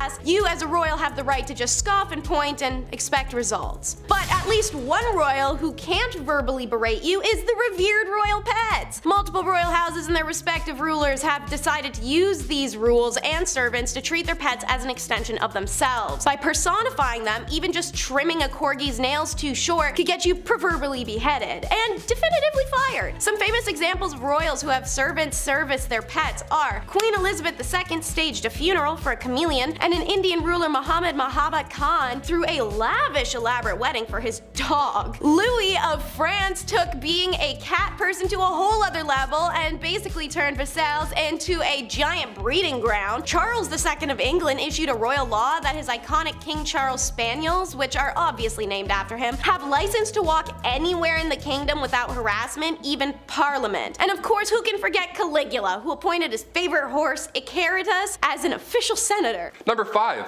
George V. We love hobbies here on BumbleBee. I mean, I used to collect special quarters growing up. I swear to God. The only time I've ever been good at saving money was when I was 12. I would see one of these and be like, don't touch it. George V turned out he loved stamps. A lot. Like a lot. Since he was a wee young lad, he was collecting these little guys. Here's the unusually impressive part about him though and his hobby. He continued to collect stamps during World War I. This guy was busy, everybody's trying to stay alive, and George is just licking stamps in the library like a prince. Like all collections, it started at an early age and now it's at the point where it's past impressive and it's just borderline strange. This guy had albums on albums of stamps. He had around 330 albums, each with 60 pages full of stamps. Quick maths, that's like 20,000 pages full of stamps. So naturally he was nicknamed the King of Stamps, or rather the King of Philately, the official term for collecting stamps. It's a nice word. Philately. Philately. Back in 1905, he set an all-time stamp record, which I didn't even know that was the thing, and it was the most money ever spent on a single stamp. The guy dropped like 220,000 US on a single stamp. Somebody even asked the prince down the road if he had heard about this idiot who spent 1,400 pounds on a stamp, and he was proud of it. He was like, that was me, you wanna see it? The next King George is a little different, to say the least. At number 4, womanizer. I'm going to preface this by saying that George IV of England was voted as England's worst king by historians, so that should already tell you a lot about this guy. Georgie here was yet another one of those monarchs who was a little too invested in his intimate conquests, you know? Now we do know that the encounters that he was on were all consensual, so that's a plus. However, he was still creepy about it. Yeah. This man tried everything to get a woman to sleep with him, he would throw a tantrum if she said no, or threaten to end his life if he didn't get to do the 8-legged nature dance, you know? Somehow, this had a pretty good success rate, even though he was not a catch at all. It feels like this was one of those situations where you kind of just give in to make him stop talking, you know? Anyways, this guy was super creepy because on top of the lengths that he would go to just to get some time in the sack, he also kept trophies of his conquests. He would ask each of the people he slept with for a lock of their hair, and he kept them all. Back then, it was kind of common for lovers to keep locks of each other's hair, but George's collection was alarming because of just how many locks of hair there were. After the king died, his brothers found 7,000 envelopes, each with a lock of hair that was, quote, enough to stuff a sofa, end quote. Fun fact, if you want to see this insane collection, it is in a museum in Scotland, so check that out if you want, I guess. Number 3. Kleptomania Part 2. On our spoiled queens list, Brie mentioned Queen Mary and how she just couldn't stop stealing, which is hilarious to me, just this old lady stealing your shit. Well, the last king of Egypt also had sticky fingers. He was even better at it too. Check this out. Farouk I was the youngest son of Egypt's first king, Fuad I. Now born in 1920 in Alexandria, and in his early days at school, he couldn't concentrate. The king sent him to England even after to hopefully find a better way of teaching, something that works for him, but still it was to no avail. Once the king passed away in 1936, Farouk then got the throne, but also so much property and so much money. He had hundreds of fancy cars, 75,000 acres of land. This guy had it all. Literally, he had anything he could think of, but still he felt like he needed to take more, to steal. At 17 years old, he would slam 12 eggs for breakfast and then wash it down with 30 bottles of beer. Nutritious and delicious. Horrible. On top of the fact that he loved to steal, he was the biggest hoarder. So he had thousands of shirts, randomly. He also had 50 diamond-studded walking sticks for some reason, and like a prince such as myself, he too collected coins. I mean, his collection was much nicer, but still, great minds think alike. Spoiled minds think alike, rather. Oh shit, this is eye-opening. One of the most bizarre facts about Farouk was he pickpocketed Winston Churchill once. He took the guy's watch. After everything I just said, he still decided to steal his watch. What a gem. We love him. Yeah. At number 2, the king of pettiness. Let's talk about a ruler that the Indian state of Alwar has described as controversial. If his own people are calling him controversial, then you know something's up, and boy, you better strap in because you're in for a wild ride with this one. Maharaja Jai Singh was pretty eccentric in a pretty dark way. He was known to have a temper and act on impulse, and he did some very questionable and downright scary things. He was known to be very competitive and hated to lose. One time while playing polo, he and his team lost, and so in retaliation he blamed the horse he was using and made the horse get extra crispy. He fired his horse. I'm sure you know where I'm going with that. If not, use your noodle, I don't know. Unfortunately, the cruelty towards living things didn't stop at animals, and he was also known to kidnap women from the streets and go all criminal minds on them. On a slightly lighter note, though, the Maharaja was also known to be very petty. Once he went into a Rolls-Royce dealership, and the person working there thought that he was broke and ignored him. Thinking that this was insanely rude, he bought 7 Rolls-Royces, sent them back to India, and used them to pick up garbage. This guy was really just doing the absolute most. And coming in at our number 1 spot, King Ludwig II. Home renovation shows rock my world. I can watch Love It or List It for months at a time. It's the dream, building your own home one day, and if you're a king, well, it's pretty easy to get that done. In our Spoiled Queens Part 2, I mentioned a princess that had a house made of ice, literal ice. Well, King Ludwig II had numerous castles built to resemble fairy tales. Literally, like fairy tales. I gotta admit, I kind of love this a lot. Ludwig was only 18 when he became the king of Bavaria in 1864, and then he had castles, like castles, more than one, built after he was inspired from romantic literature and spending some time at the opera. The kid was a dreamer, you gotta love it. He would spend his nights in one castle looking through a telescope at his new castle being built, so he would just watch it all night. That's like the king's way of waiting for your Amazon delivery. Just standing there, just like, oh, it's coming. 17 years and it's done. Just 4 years in, he designed his own castle, and to this day, it's one of the most photographed places in the world.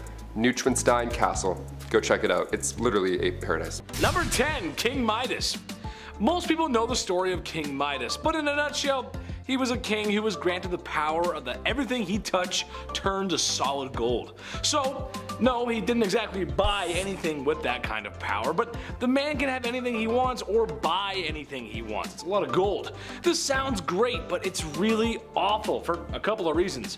One, that is pretty much the moral of the story, and the other is, well, some basic economy stuff. The first reason this would suck is that, one, you should never be too greedy, and you really shouldn't. And you should always be careful what you wish for.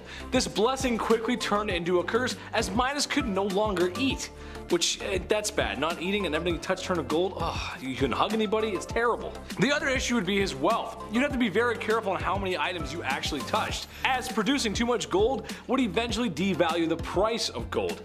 Especially if you touch a bed or something, that's a lot of gold. Imagine how much a solid gold bed would weigh, or how much that would be worth. So in reality, you would be both starving and poor. Number 9, Mansa Musa. Sort of related to the King Midas issue, Mansa Musa was probably the richest man to ever walk the face of the earth.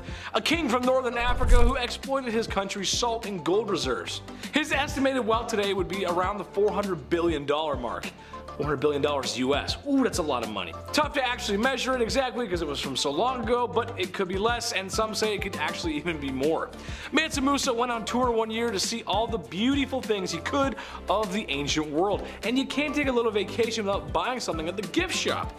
Mansa Musa was so rich and spent so much money in a few towns that he visited that he single-handedly upset the economy of those cities. Elon Musk wishes he could. So he basically bought a lot of stuff, and it was unusual because it upset the economy. Like, he destroyed the economy of those towns. That's insane. Number 8, Michael Jackson, the king of pop. Ah, see, I got you. I pulled a sneaky on you. But yeah, he's still a king. And maybe he was the biggest celebrity who ever lived.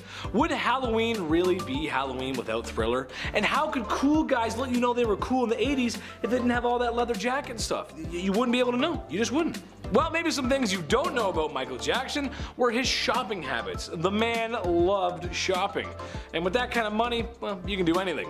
Well, some may remember his chimp, his Neverland mansion complete with carnival rides, an arcade, and even an oxygen chamber in case Darth Vader was coming over to stay the night. However, something very strange the man tried to do was he tried to buy a very strange man himself, or rather his bones. For some reason, Michael had a fascination with the Elephant Man, a man with severe facial deformities and freak show performer from the late 1800s. Michael tried to purchase his remains. That's it. That's the point. He tried to buy him. They wouldn't let him, but he tried. That's a weird thing to buy. Whenever I hit the number, I don't go, hey, 1-800 museum people, someone bring me King Tut. I want it. Number 7, Elvis Presley. Lots of similarities today. Elvis Presley, before Michael Jackson, he was probably the most famous person to ever exist. The king of rock and roll, baby, that's right. All I'll say is phone your grandma and ask her how she feels about him. She probably says she loves his music and those gyrating hips. At the time, it was pretty controversial. Boy, only if they knew what was going on today. Whew. Sorry, 50s atomic families. Well, being that Elvis Presley was the king and the first celebrity to be idolized the way we do with modern celebrities, he became quite wealthy. Well, with all that money, he bought some weird things, including a chimp. Everyone's buying a monkey, they want a zoo, I don't know. A mansion property he named Graceland, a pink Cadillac for his mother, and strangely enough, he bought FDR's yacht. Yeah, what? That's so weird. Good president, sure, but does it really have room for a monkey in a pink Cadillac? I don't know. Number 6, French royalty. This one is more about Marie Antoinette and King Louis XVI. It's kind of like a two-pack, kind of like a couple, but trust me, it all makes sense in the end. Again, anything they bought, it was probably the king's wallet, wasn't it? Okay, so when your country is starving, demanding more rights, and in general, life really sucks, what's the next best thing you do? Buy a $12 million necklace. Yeah, right, okay, I've said that before, sure.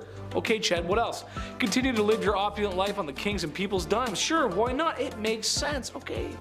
Talking too much. Well, something I learned today and something that Taylor showed me is that I guess the last queen of France was a little lonely. So what did King Louis do to fix this? Spend more time with her? Nay. Buy her a new dog? Nay, sir and madams. He had her pug from Austria imported to the country. And anyone can tell you that when something is imported, you are going to be dishing out a few more dosh. Yes, that's right.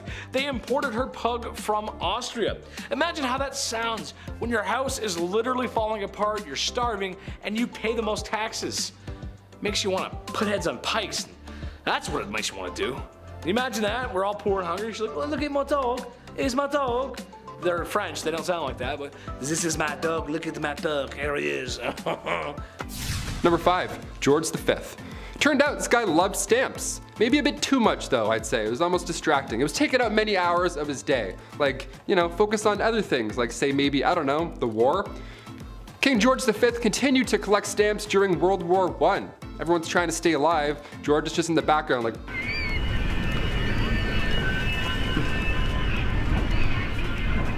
like all collections, they started at an early age. It's now at a point where it's just, you know, past impressive and borderline strange. Especially if you're a royal, like you're really going hard with this. This guy had albums on albums of stamps. He had around 330 albums, each was 60 pages, full of stamps. That's 20,000 pages full of stamps. That's a lot, way too many stamps. So naturally, he was nicknamed the King of Stamps, or rather the King of Philately. That's the official term for collecting stamps. We're historians here, we have to make it official. Back in 1905, he set an all-time stamp record. Ho ho! The most money ever spent on a stamp. This guy dropped like 220,000 on one single stamp. Somebody even asked the prince down the road if he had heard about the fool who had spent 1,400 pounds on a stamp. And he was proud. He was like, oh, that fool? It was I. Number 4, Rudolph II, the Holy Roman Emperor from 1552. He was known as a collector. Yeah, some princes collected stamps, others collect zoo animals. We're all different. Yeah, his castle was home to lions, tigers, and not bears, but orangutans, so good luck getting your 8 hours. He also collected human artifacts, like body parts after they've been, you know, so that's watch your step, I guess. Welcome to MTV Cribs, don't mind the jar of eyes. Watch out for the lion's tail, careful.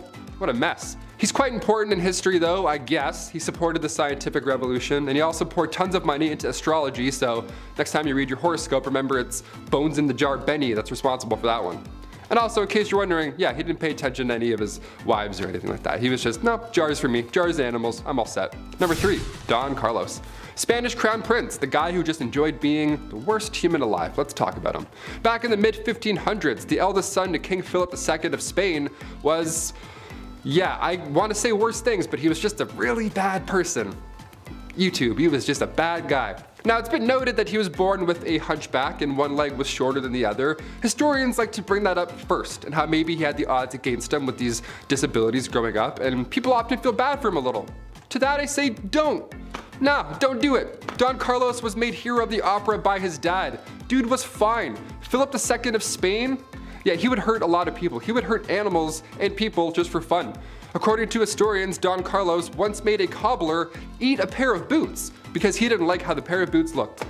He made somebody eat boots. We're not gonna feel bad for him on BumbleBee today. That's not what we're gonna do.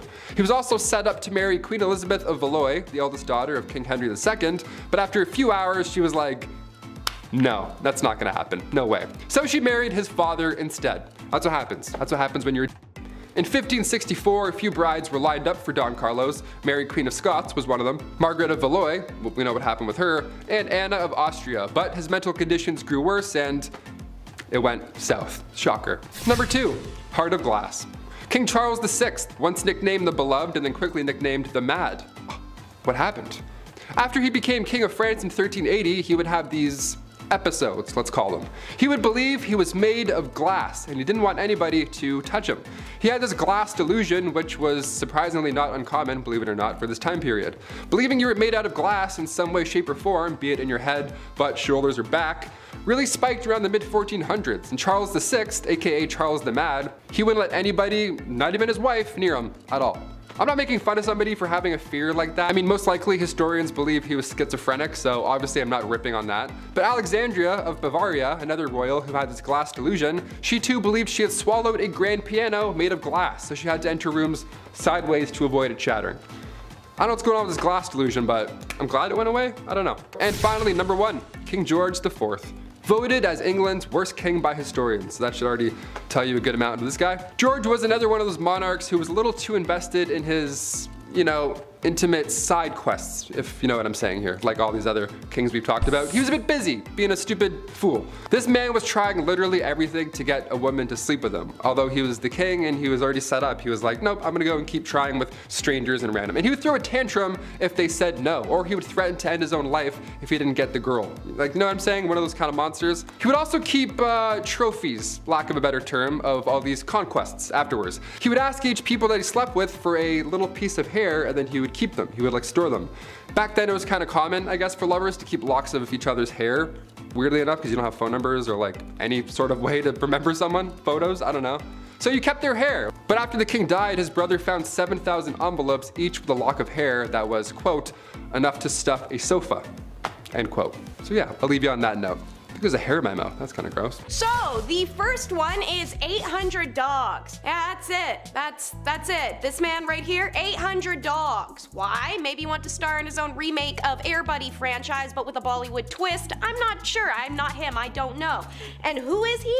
The Maharaja of Junagadh, Muhammad Mahabat Khan III. Now that is a name. All right. So that title in Sanskrit means great ruler, but I think last ruler is a little bit more accurate because that's exactly what Muhammad was before his negligence in decision making during the Indian independence of August 1947 put him out of a job. He screws up spectacularly, chooses that Junagadh should accede to Pakistan, and quite literally gets ran the hell out of Junagadh by Indian government. He lives out the rest of his life in exile, but enough about the man, let's hear about the dog. So, as mentioned, 800 is a real guaranteed number, but varying accounts actually say he may have owned as many as 2,000 dogs in one time period. Each dog had its own personal room in the palace, fitted with furnishings, their own servant, and of course phones, so that the dogs can call each other. I don't know. Dog died, state of mourning's declared. 2 dogs bang one out, now there's a new litter of puppies. Gotta make sure they're married, so it's not bastard puppies. This man reportedly spent 20 lakh, aka 2 million, on a dog wedding and proclaimed it a state holiday. He's done the same for their birthdays as well. This next story can be abbreviated simply to the PPVRM. What's that stand for? Pepe the Pygmy and the Very Rich Man. Harkov was one of history's earliest explorers 4,000 years ago in the 23rd century BC. He made his living wandering out into uncharted lands. But on his 4th expedition into the unknown, the pharaoh's scribe had messaged him to drop everything and return at once. Harkov had sent a letter to the king some time ago describing a friendly pygmy clan Harkov had encountered. The pharaoh at the time, Pepe II, who was an 8-year-old nightmare child, who'd you know, happened to be obsessed with pygmies, and quickly wrote back. You said in this letter of yours that you have brought a pygmy of divine dances from the land of the horizon dwellers. Hurry and bring that pygmy you have brought alive, happy, and well for the divine dances to gladden the heart, to delight the heart of the king.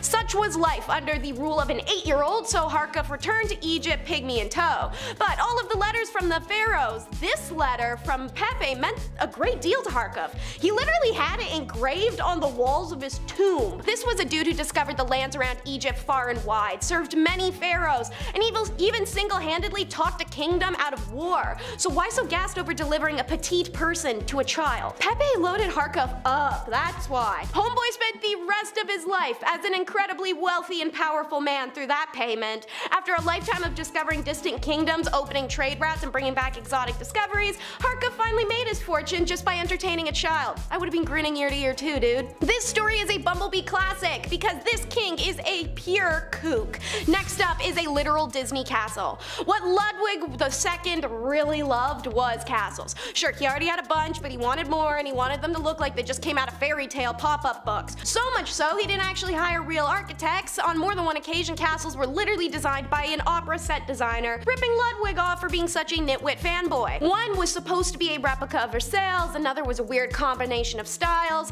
and one was set up atop a mountain. New Schwanzenstein. Ludwig's most expensive project that's drained the Bavarian government's banks into the negatives. This castle is unbelievable though. Ludwig probably would have been thrilled to learn his fairy tale goal was achieved, as the castle became the basis for Sleeping Beauty's castle in the Disneyland parks and the inspiration for the castle in Disney's 1950 Cinderella movie. However, foreign banks threatened to seize this property in 1885, but he refused. In retaliation, The government doctored medical documents that would declare him insane and forced his removal from the throne. The private king was then found dead just weeks after moving into said new castle in 1886, floating inexplicably in the lake. Homeboy is barely cold and in the ground before the government starts trying to make a profit off of the debt-incurring castle. 7 weeks following Ludwig's mysterious death, Neuschwanstein is open to the public and remains one of the most visited castles in Germany and one of the most popular tourist and luxury hotel destinations in Europe. This next king's anthem must have been Avril Lavigne's Here's to Never growing up. King Farouk, the last king of Egypt, was so immature his mother hoped that becoming king would help him grow up. Obviously it didn't, because country rule and wealth aren't something you give immature people if you want them to change. It just gives the dude arrested development and a whole lot of power. His reign was dominated by corruption scandals, his people were impoverished, and his court was brimming with wealth.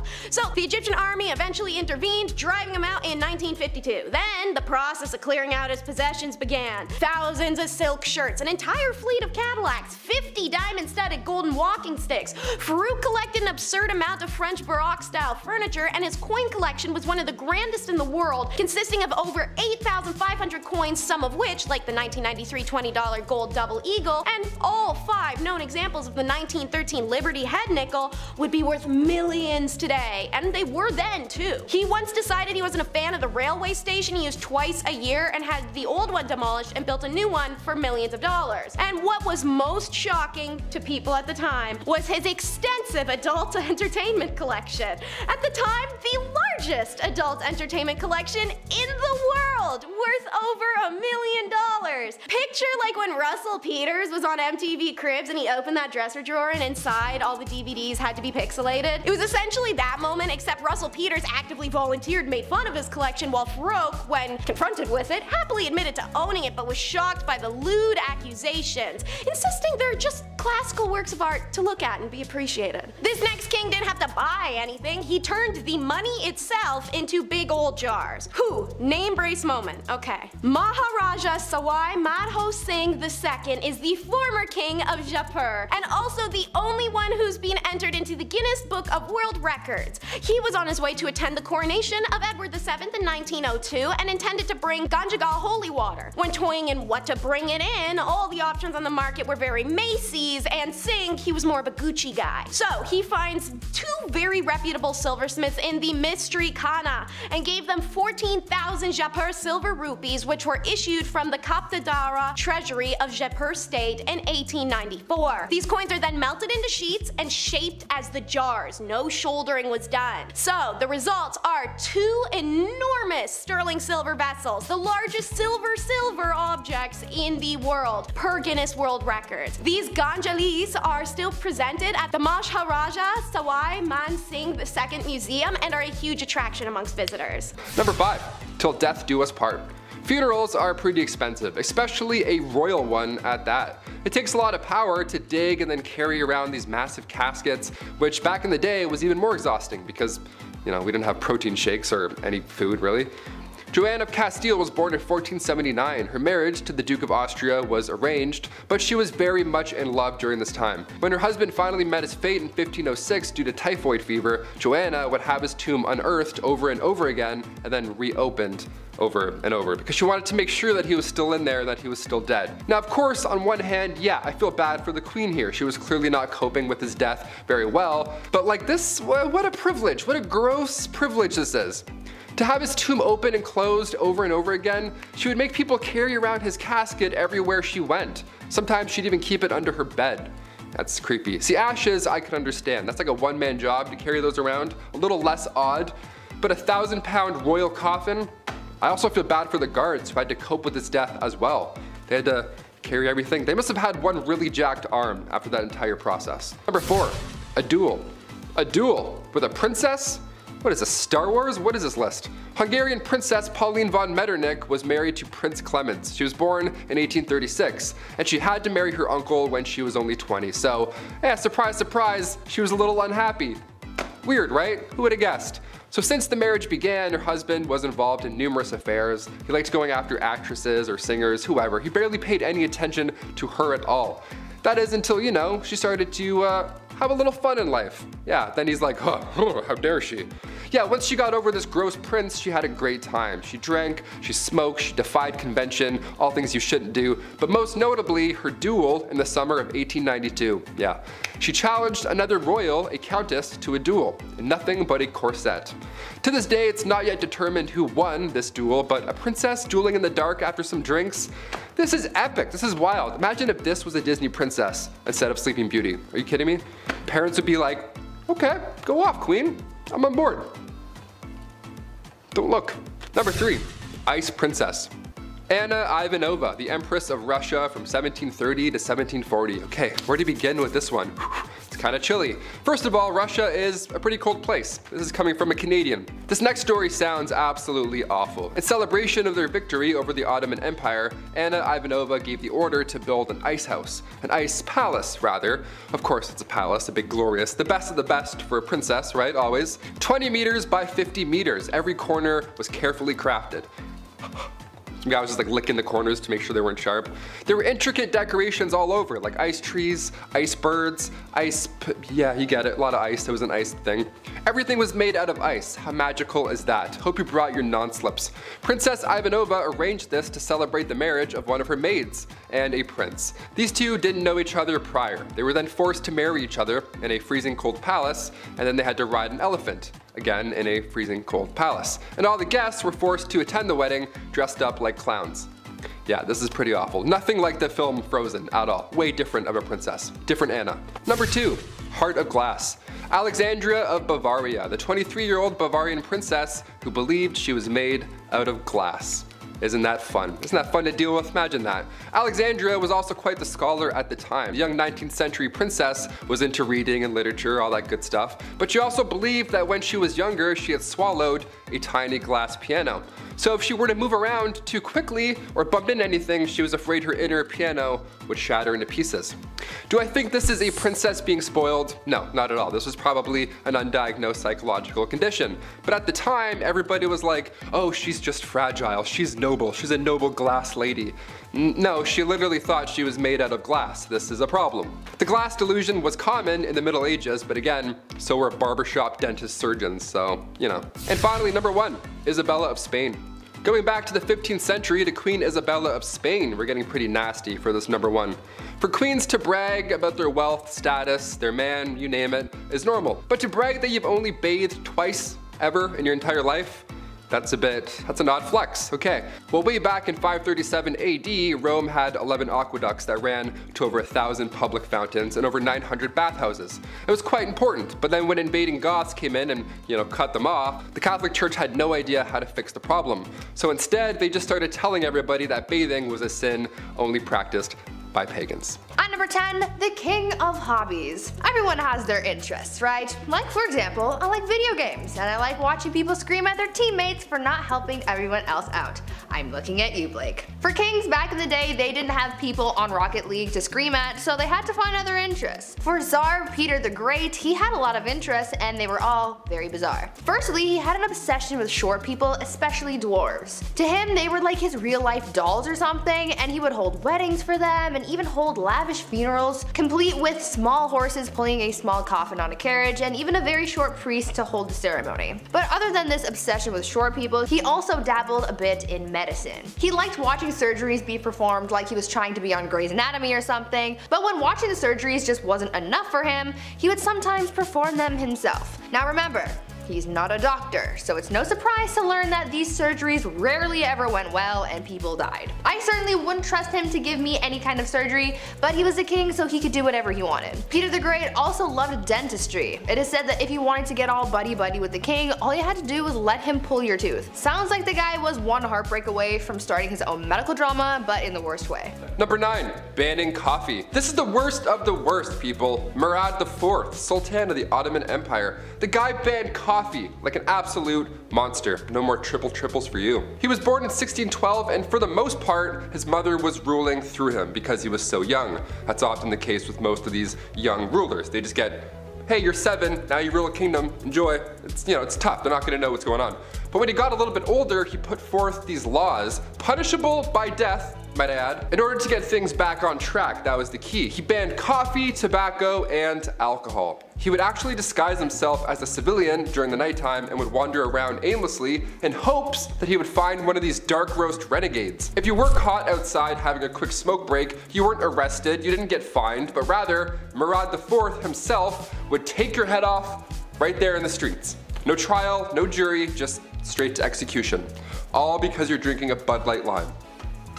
At number 8, why you mad? Now this could be a bit of a controversial opinion, but if your name includes the words the mad, I would assume that you're not doing too great, right? I mean, you have to earn that title, and if it's a title that harsh, that simply begs the question, what in the HE double hockey sticks did you do to get that name? Well, for Charles the Mad, he did a lot. Charles became king when he was only 11 years old, so that certainly didn't help his development, and knowing this kind of helps explain a lot of his actions. He was known for getting really angry and throwing fits of rage, and was known to give people the gift of the big sleep, if you know what I mean. Charles didn't always kill people though, only sometimes. Other times he liked to switch things up. Sometimes he would run around his palace pretending to be a wolf. Other times he would go through phases where he just really didn't want to keep up with his personal hygiene, and he would get so gross that he literally had to be cut out of his own clothes. Now I don't know how long you have to go without bathing to get to that point, but really I don't think I want to know the answer to that question. Charles also thought that he was made of glass, and so he would go through phases where he would sit completely still so that he didn't break.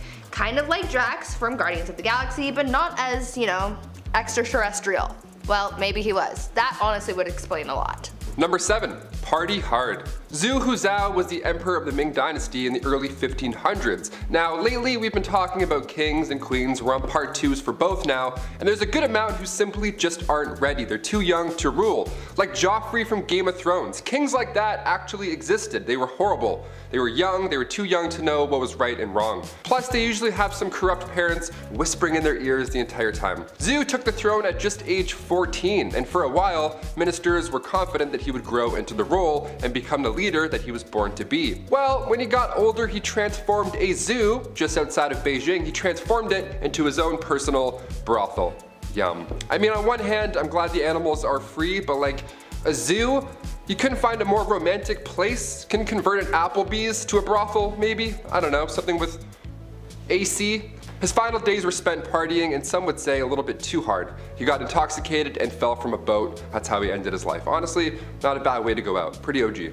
At number 6, love game. A lot of kings and queens throughout history have been known to engage in the horizontal hustle a lot. I mean, when you're a ruler of a kingdom, you don't really have much to do in your spare time, so what else are you gonna do? Play a board game? No. These monarchs were getting busy all the time, but there was one king who was just so obsessed with getting a good old pickle tickle that it just became his whole personality. King Philip V was known to be a nymphomaniac, and he liked doing the deed a lot, but because at the time, the Catholic Church said that having sexy time with anyone but your spouse was a sin, the king and his wife were getting busy all the time. Eventually, his first wife caught on to how to use this to her advantage, and she would often refuse to sleep with him until she got her way with anything she suggested or demanded from him. You would think that he would catch on to this game, but maybe his urges were just so strong because he always caved and gave her what he wanted. Obviously, this man did not follow Hoodville.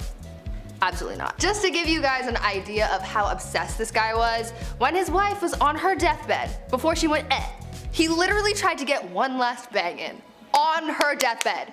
Like, dude, not the time. Number 5 is the Zhengde Emperor of China. He is remembered as a notorious leader of the Ming Dynasty for both his wild behavior and his cruelty. His biggest scandal surrounded the poor decision to leave senior eunuch Liu Jin in charge of the state's affairs. This causes unseemly taxes and poverty and unnecessary acts of aggressions, things the general public, you know, tend to hate. The two finally fell out after 2 years, and Liu was sentenced to slow slicing, a particularly graphic, drawn-out, torturous death I don't recommend you look into without a strong stomach. Oh, and on top of that, he would waste the resources of his kingdom to play pretend. He would take the faux role of a general and went on raiding parties that were all dressed in silk. He even invented an imaginary best friend / alter ego named Zhu Shu. To the exasperation of the Chinese government, he actually made them address this imaginary friend or watched as he ordered it on pointless raiding missions. Ironically, it's rumored sometimes he'd even put on a wig to represent his own alter ego and have the courts address him as Zhu Shu. Eventually, Eventually, Zhengde, the emperor, unexpectedly dies at the age of 29 shortly after he drunkenly fell off of a boat and contracted some fatal disease in the Yellow River. Number 4, we can't talk scandal without Caligula. The emperor of Rome, he was born in 12 AD and lived to 41 AD. Caligula spent his time on the throne building lavish projects, exercising his sadism and brutality, and exhibiting eccentric behavior at any chance. Also cheating. So much cheating on his wife. Well, wives. 4 wives. Caligula sucked at settling down, and his proclivity for both genders apparently made it no easier. He was known to seduce senators' wives right in front of them, bring home working girls, and engage in affairs with theater acts, specifically a dude named Menster. He also happened to love banging his sister. These did not win him public favor. Caligula is said to have banned the mention of goats in his presence due to his hairy appearance, and also practiced facial contortions to make himself be terrifying to his subjects. He was obsessed with his horse, building an entire castle and attempting to appoint the steed to the high office of consul, and he once even had his army construct a 2-mile floating bridge just so it could gallop along it. After 5 years of this, his own army kills him. His unforgivable mistake was to jeopardize Rome's military reputation by declaring a sort of surreal war on the sea, ordering his soldiers to wade in, slash at the waves with their swords and spears, and carry chests full of seashells away as spoils of a victory over the god Neptune. Number 3 is Emperor Zhejiang of China. He's actually the cousin of the previously mentioned Zhengde Emperor. A family that scandals together stays together. And man, did this guy have some ideas. From dabbling in Taoism, he became obsessed with the legendary elixir of immortality and believed that collecting the menstrual blood of female virgins and using it to make a substance called red lead would give him powers that would enable him to live forever. Over 20 of these poor concubines were held directly for this purpose, as well as for his exploitations. They were only fed mulberry leaves and rainwater to keep them pure, and faced harsh living situations. In 1542, 16 of these concubines emotionally broke and planned a coup. They were seconds from success had one of the conspirators not panicked and backed out, running to snitch to the empress. The emperor was unconscious for over 24 hours, and so the empress decided to deal out the punishments on her own and gave the 16 girls the terrible death sentence of slow slicing. Also, their family members beheaded and others taken into forced servitude. One of the concubines she'd sentenced, however, was the emperor's favorite, so when a fire broke out a couple years later in their temple, he actually let his wife perish in order she not be saved. Apparently, she'd always been too old for his perverted taste. The emperor died in 1567 at the age of 59. It's been widely speculated he succumbed to the toxic mercury contained in the elixirs of immortality that he had been ingesting over his lifetime. Number 2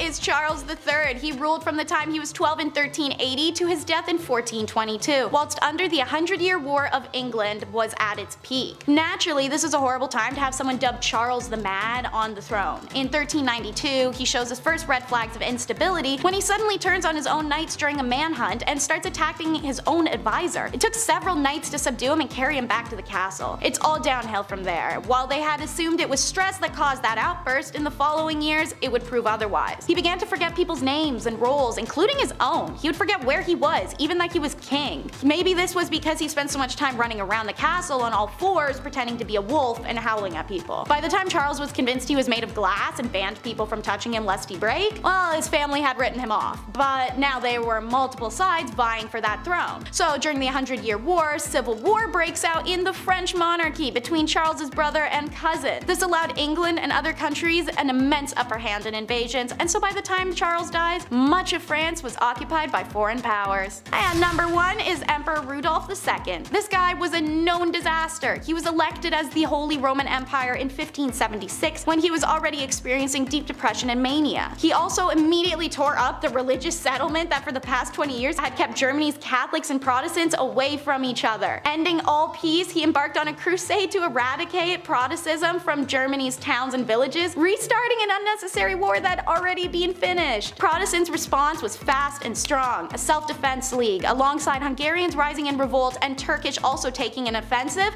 Rudolph ran his up to Prague Castle and hid, refusing to speak to anyone. This scandal has the Habsburgs replace Rudolph with his brother Matthias, who undoes all the damage by restoring religious peace to Germany and signing treaties with the Turkish and Hungarians. Rudolph has a tantrum over this and starts the Turkish War again. So the Bohemians appealed to Matthias again for help, and in 1611 Rudolph was forced to hand power over to his brother once and for all. He died a year later, only after laying the foundation for the disastrous 30 years of war that would tear Europe apart within 6 6 years of his death. At number 10, royal enemas. Apparently, back in the day, enemas were all the rage amongst the elite. It was believed that enemas were good for your health, so everyone was doing it to try and live a little longer than the rest of those commoners and peasants. One person who really just couldn't get enough enemas in his life was King Louis XIV. It is believed that over the course of his life, Louis XIV received thousands of enemas. When I tell you this guy was obsessed, I'm not kidding. One year, Louis received 212 enemas.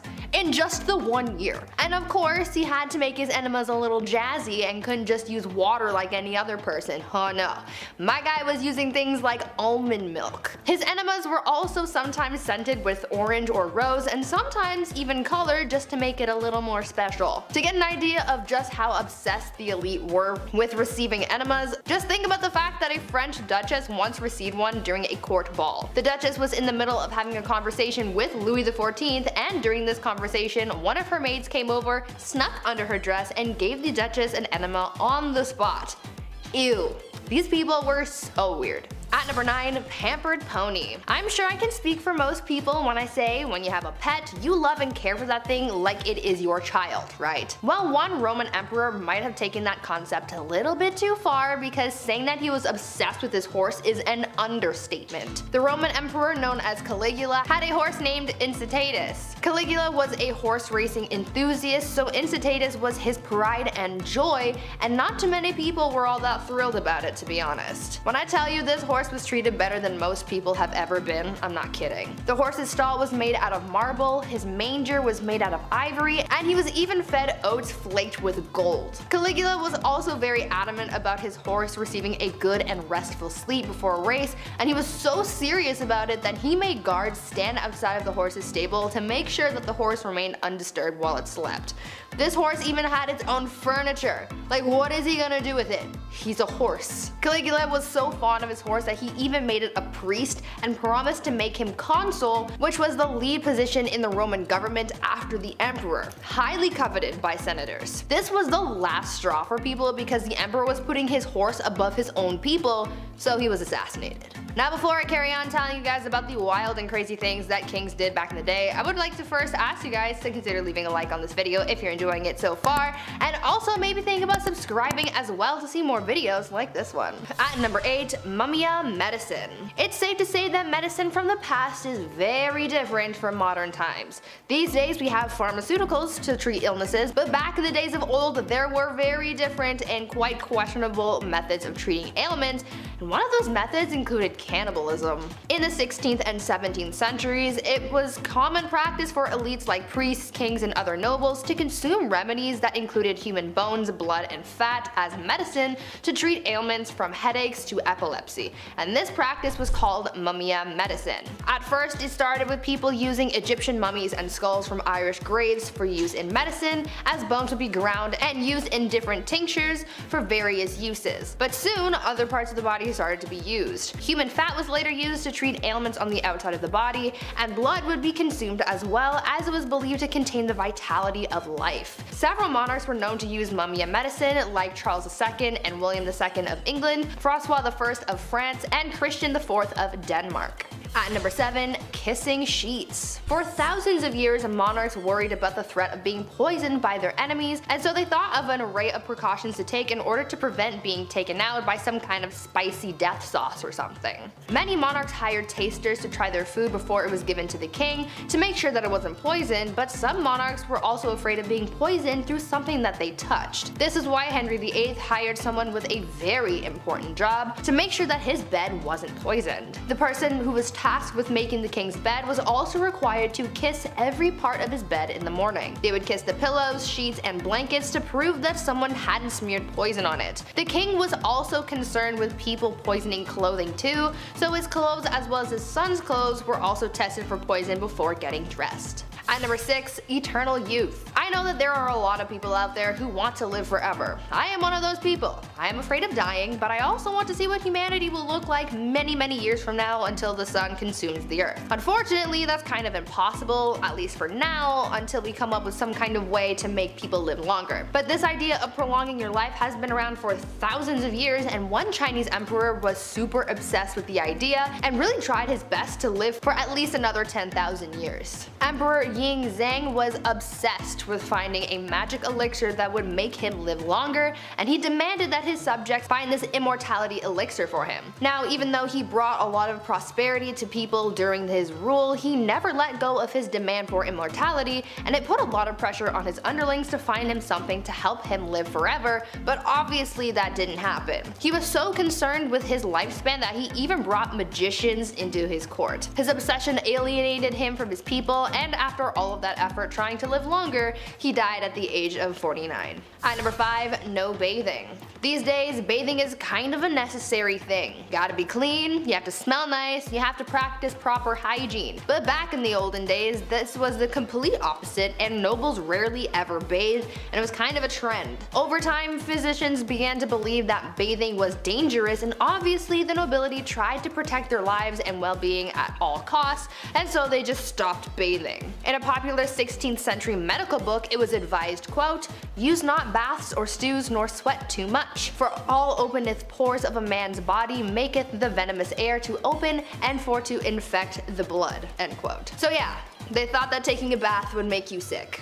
In the late 15th century, Queen Isabella of Spain would go around bragging about the fact that she had only ever bathed twice in her whole life. Weird flex, but okay. King James IV apparently never bathed, and his hygiene was so bad that he passed on lice to other people who went into a room that was frequented by the king. He also never washed his hands before eating and would just rub his fingers with the wet end of a napkin. These people were gross. At number 4, prankster king. You know that you're a spoiled king when you can pull pranks on people constantly and never have anyone try and stop you or fight back. This was basically the life of King Christian VII of Denmark, who was known for being pretty childish and playing pranks on people his whole life. He was a troublemaker through and through. He was known to play pranks on his grandmother by putting pins in her throne, and he would throw things at her, and he even ran through the streets with his friend and his mistress, destroying shops and patronizing brothels. He even made his own torture rack, had himself tied to it, and flogged. Why? I have an idea, but I don't want to think about that one too hard. One of the other weird things that he was known to do was leapfrog over dignitaries when they would bow to him. This guy was really quite immature. At number 3, saints in bed. I understand the desire to feel protected by whatever gods or saints you might believe in. That's one of the whole points of religion. However, I think some people can take that idea a little bit too far, and by some people I mean the Spanish royal family. These guys took religion very seriously, and they believed that following religion heavily would allow God to heal them when they were sick. So, when a member of the royal family was ill, doctors would remove body parts or even entire corpses of saints from churches and monasteries and would put them in bed with the person who was ill. Yeah, they slept with the corpses of dead saints to be healed of their sickness. Could you imagine if that was still how medicine was practiced today? At number 2, rat court-martial. There has been a record of many kings throughout history who were complete children through and through. Even though many of them grew into adulthood, they still acted immature, and one of the greatest examples of that was Peter III of Russia. He was not a good ruler or a good husband to his wife, who would later become Catherine the Great. Peter spent every night in bed with her playing toy soldiers because he was obsessed with his little dolls. He was so obsessed, in fact, that when a rat chewed the head off one of his toy soldiers, he was so upset that he held a proper military court-martial for the rat. He proclaimed the rat guilty of treason and had it hung in a tiny gallows that he had built for the occasion. It was weird, but in the end that bizarre event helped Catherine overthrow her husband, so I guess it kind of worked out for someone. And finally, at number 1, groom of the stool. Guys, I found the worst job in history. You think working at the 1-star Domino's Pizza in your neighborhood is bad? Wait until you find out about the groom of the stool. The groom of the stool was a job created during the reign of Henry VIII, where the role was to monitor and assist the king in his bowel movements. They would carry around a commode at all times, and they were also tasked with monitoring the king's diet and meal times, and would organize the king's days around his break times. They were also tasked with undressing the king for him to do his business, and it's also been suggested that they would have had to, quote, cleanse the royal posterior as well. Sounds like a pretty crappy job to me, but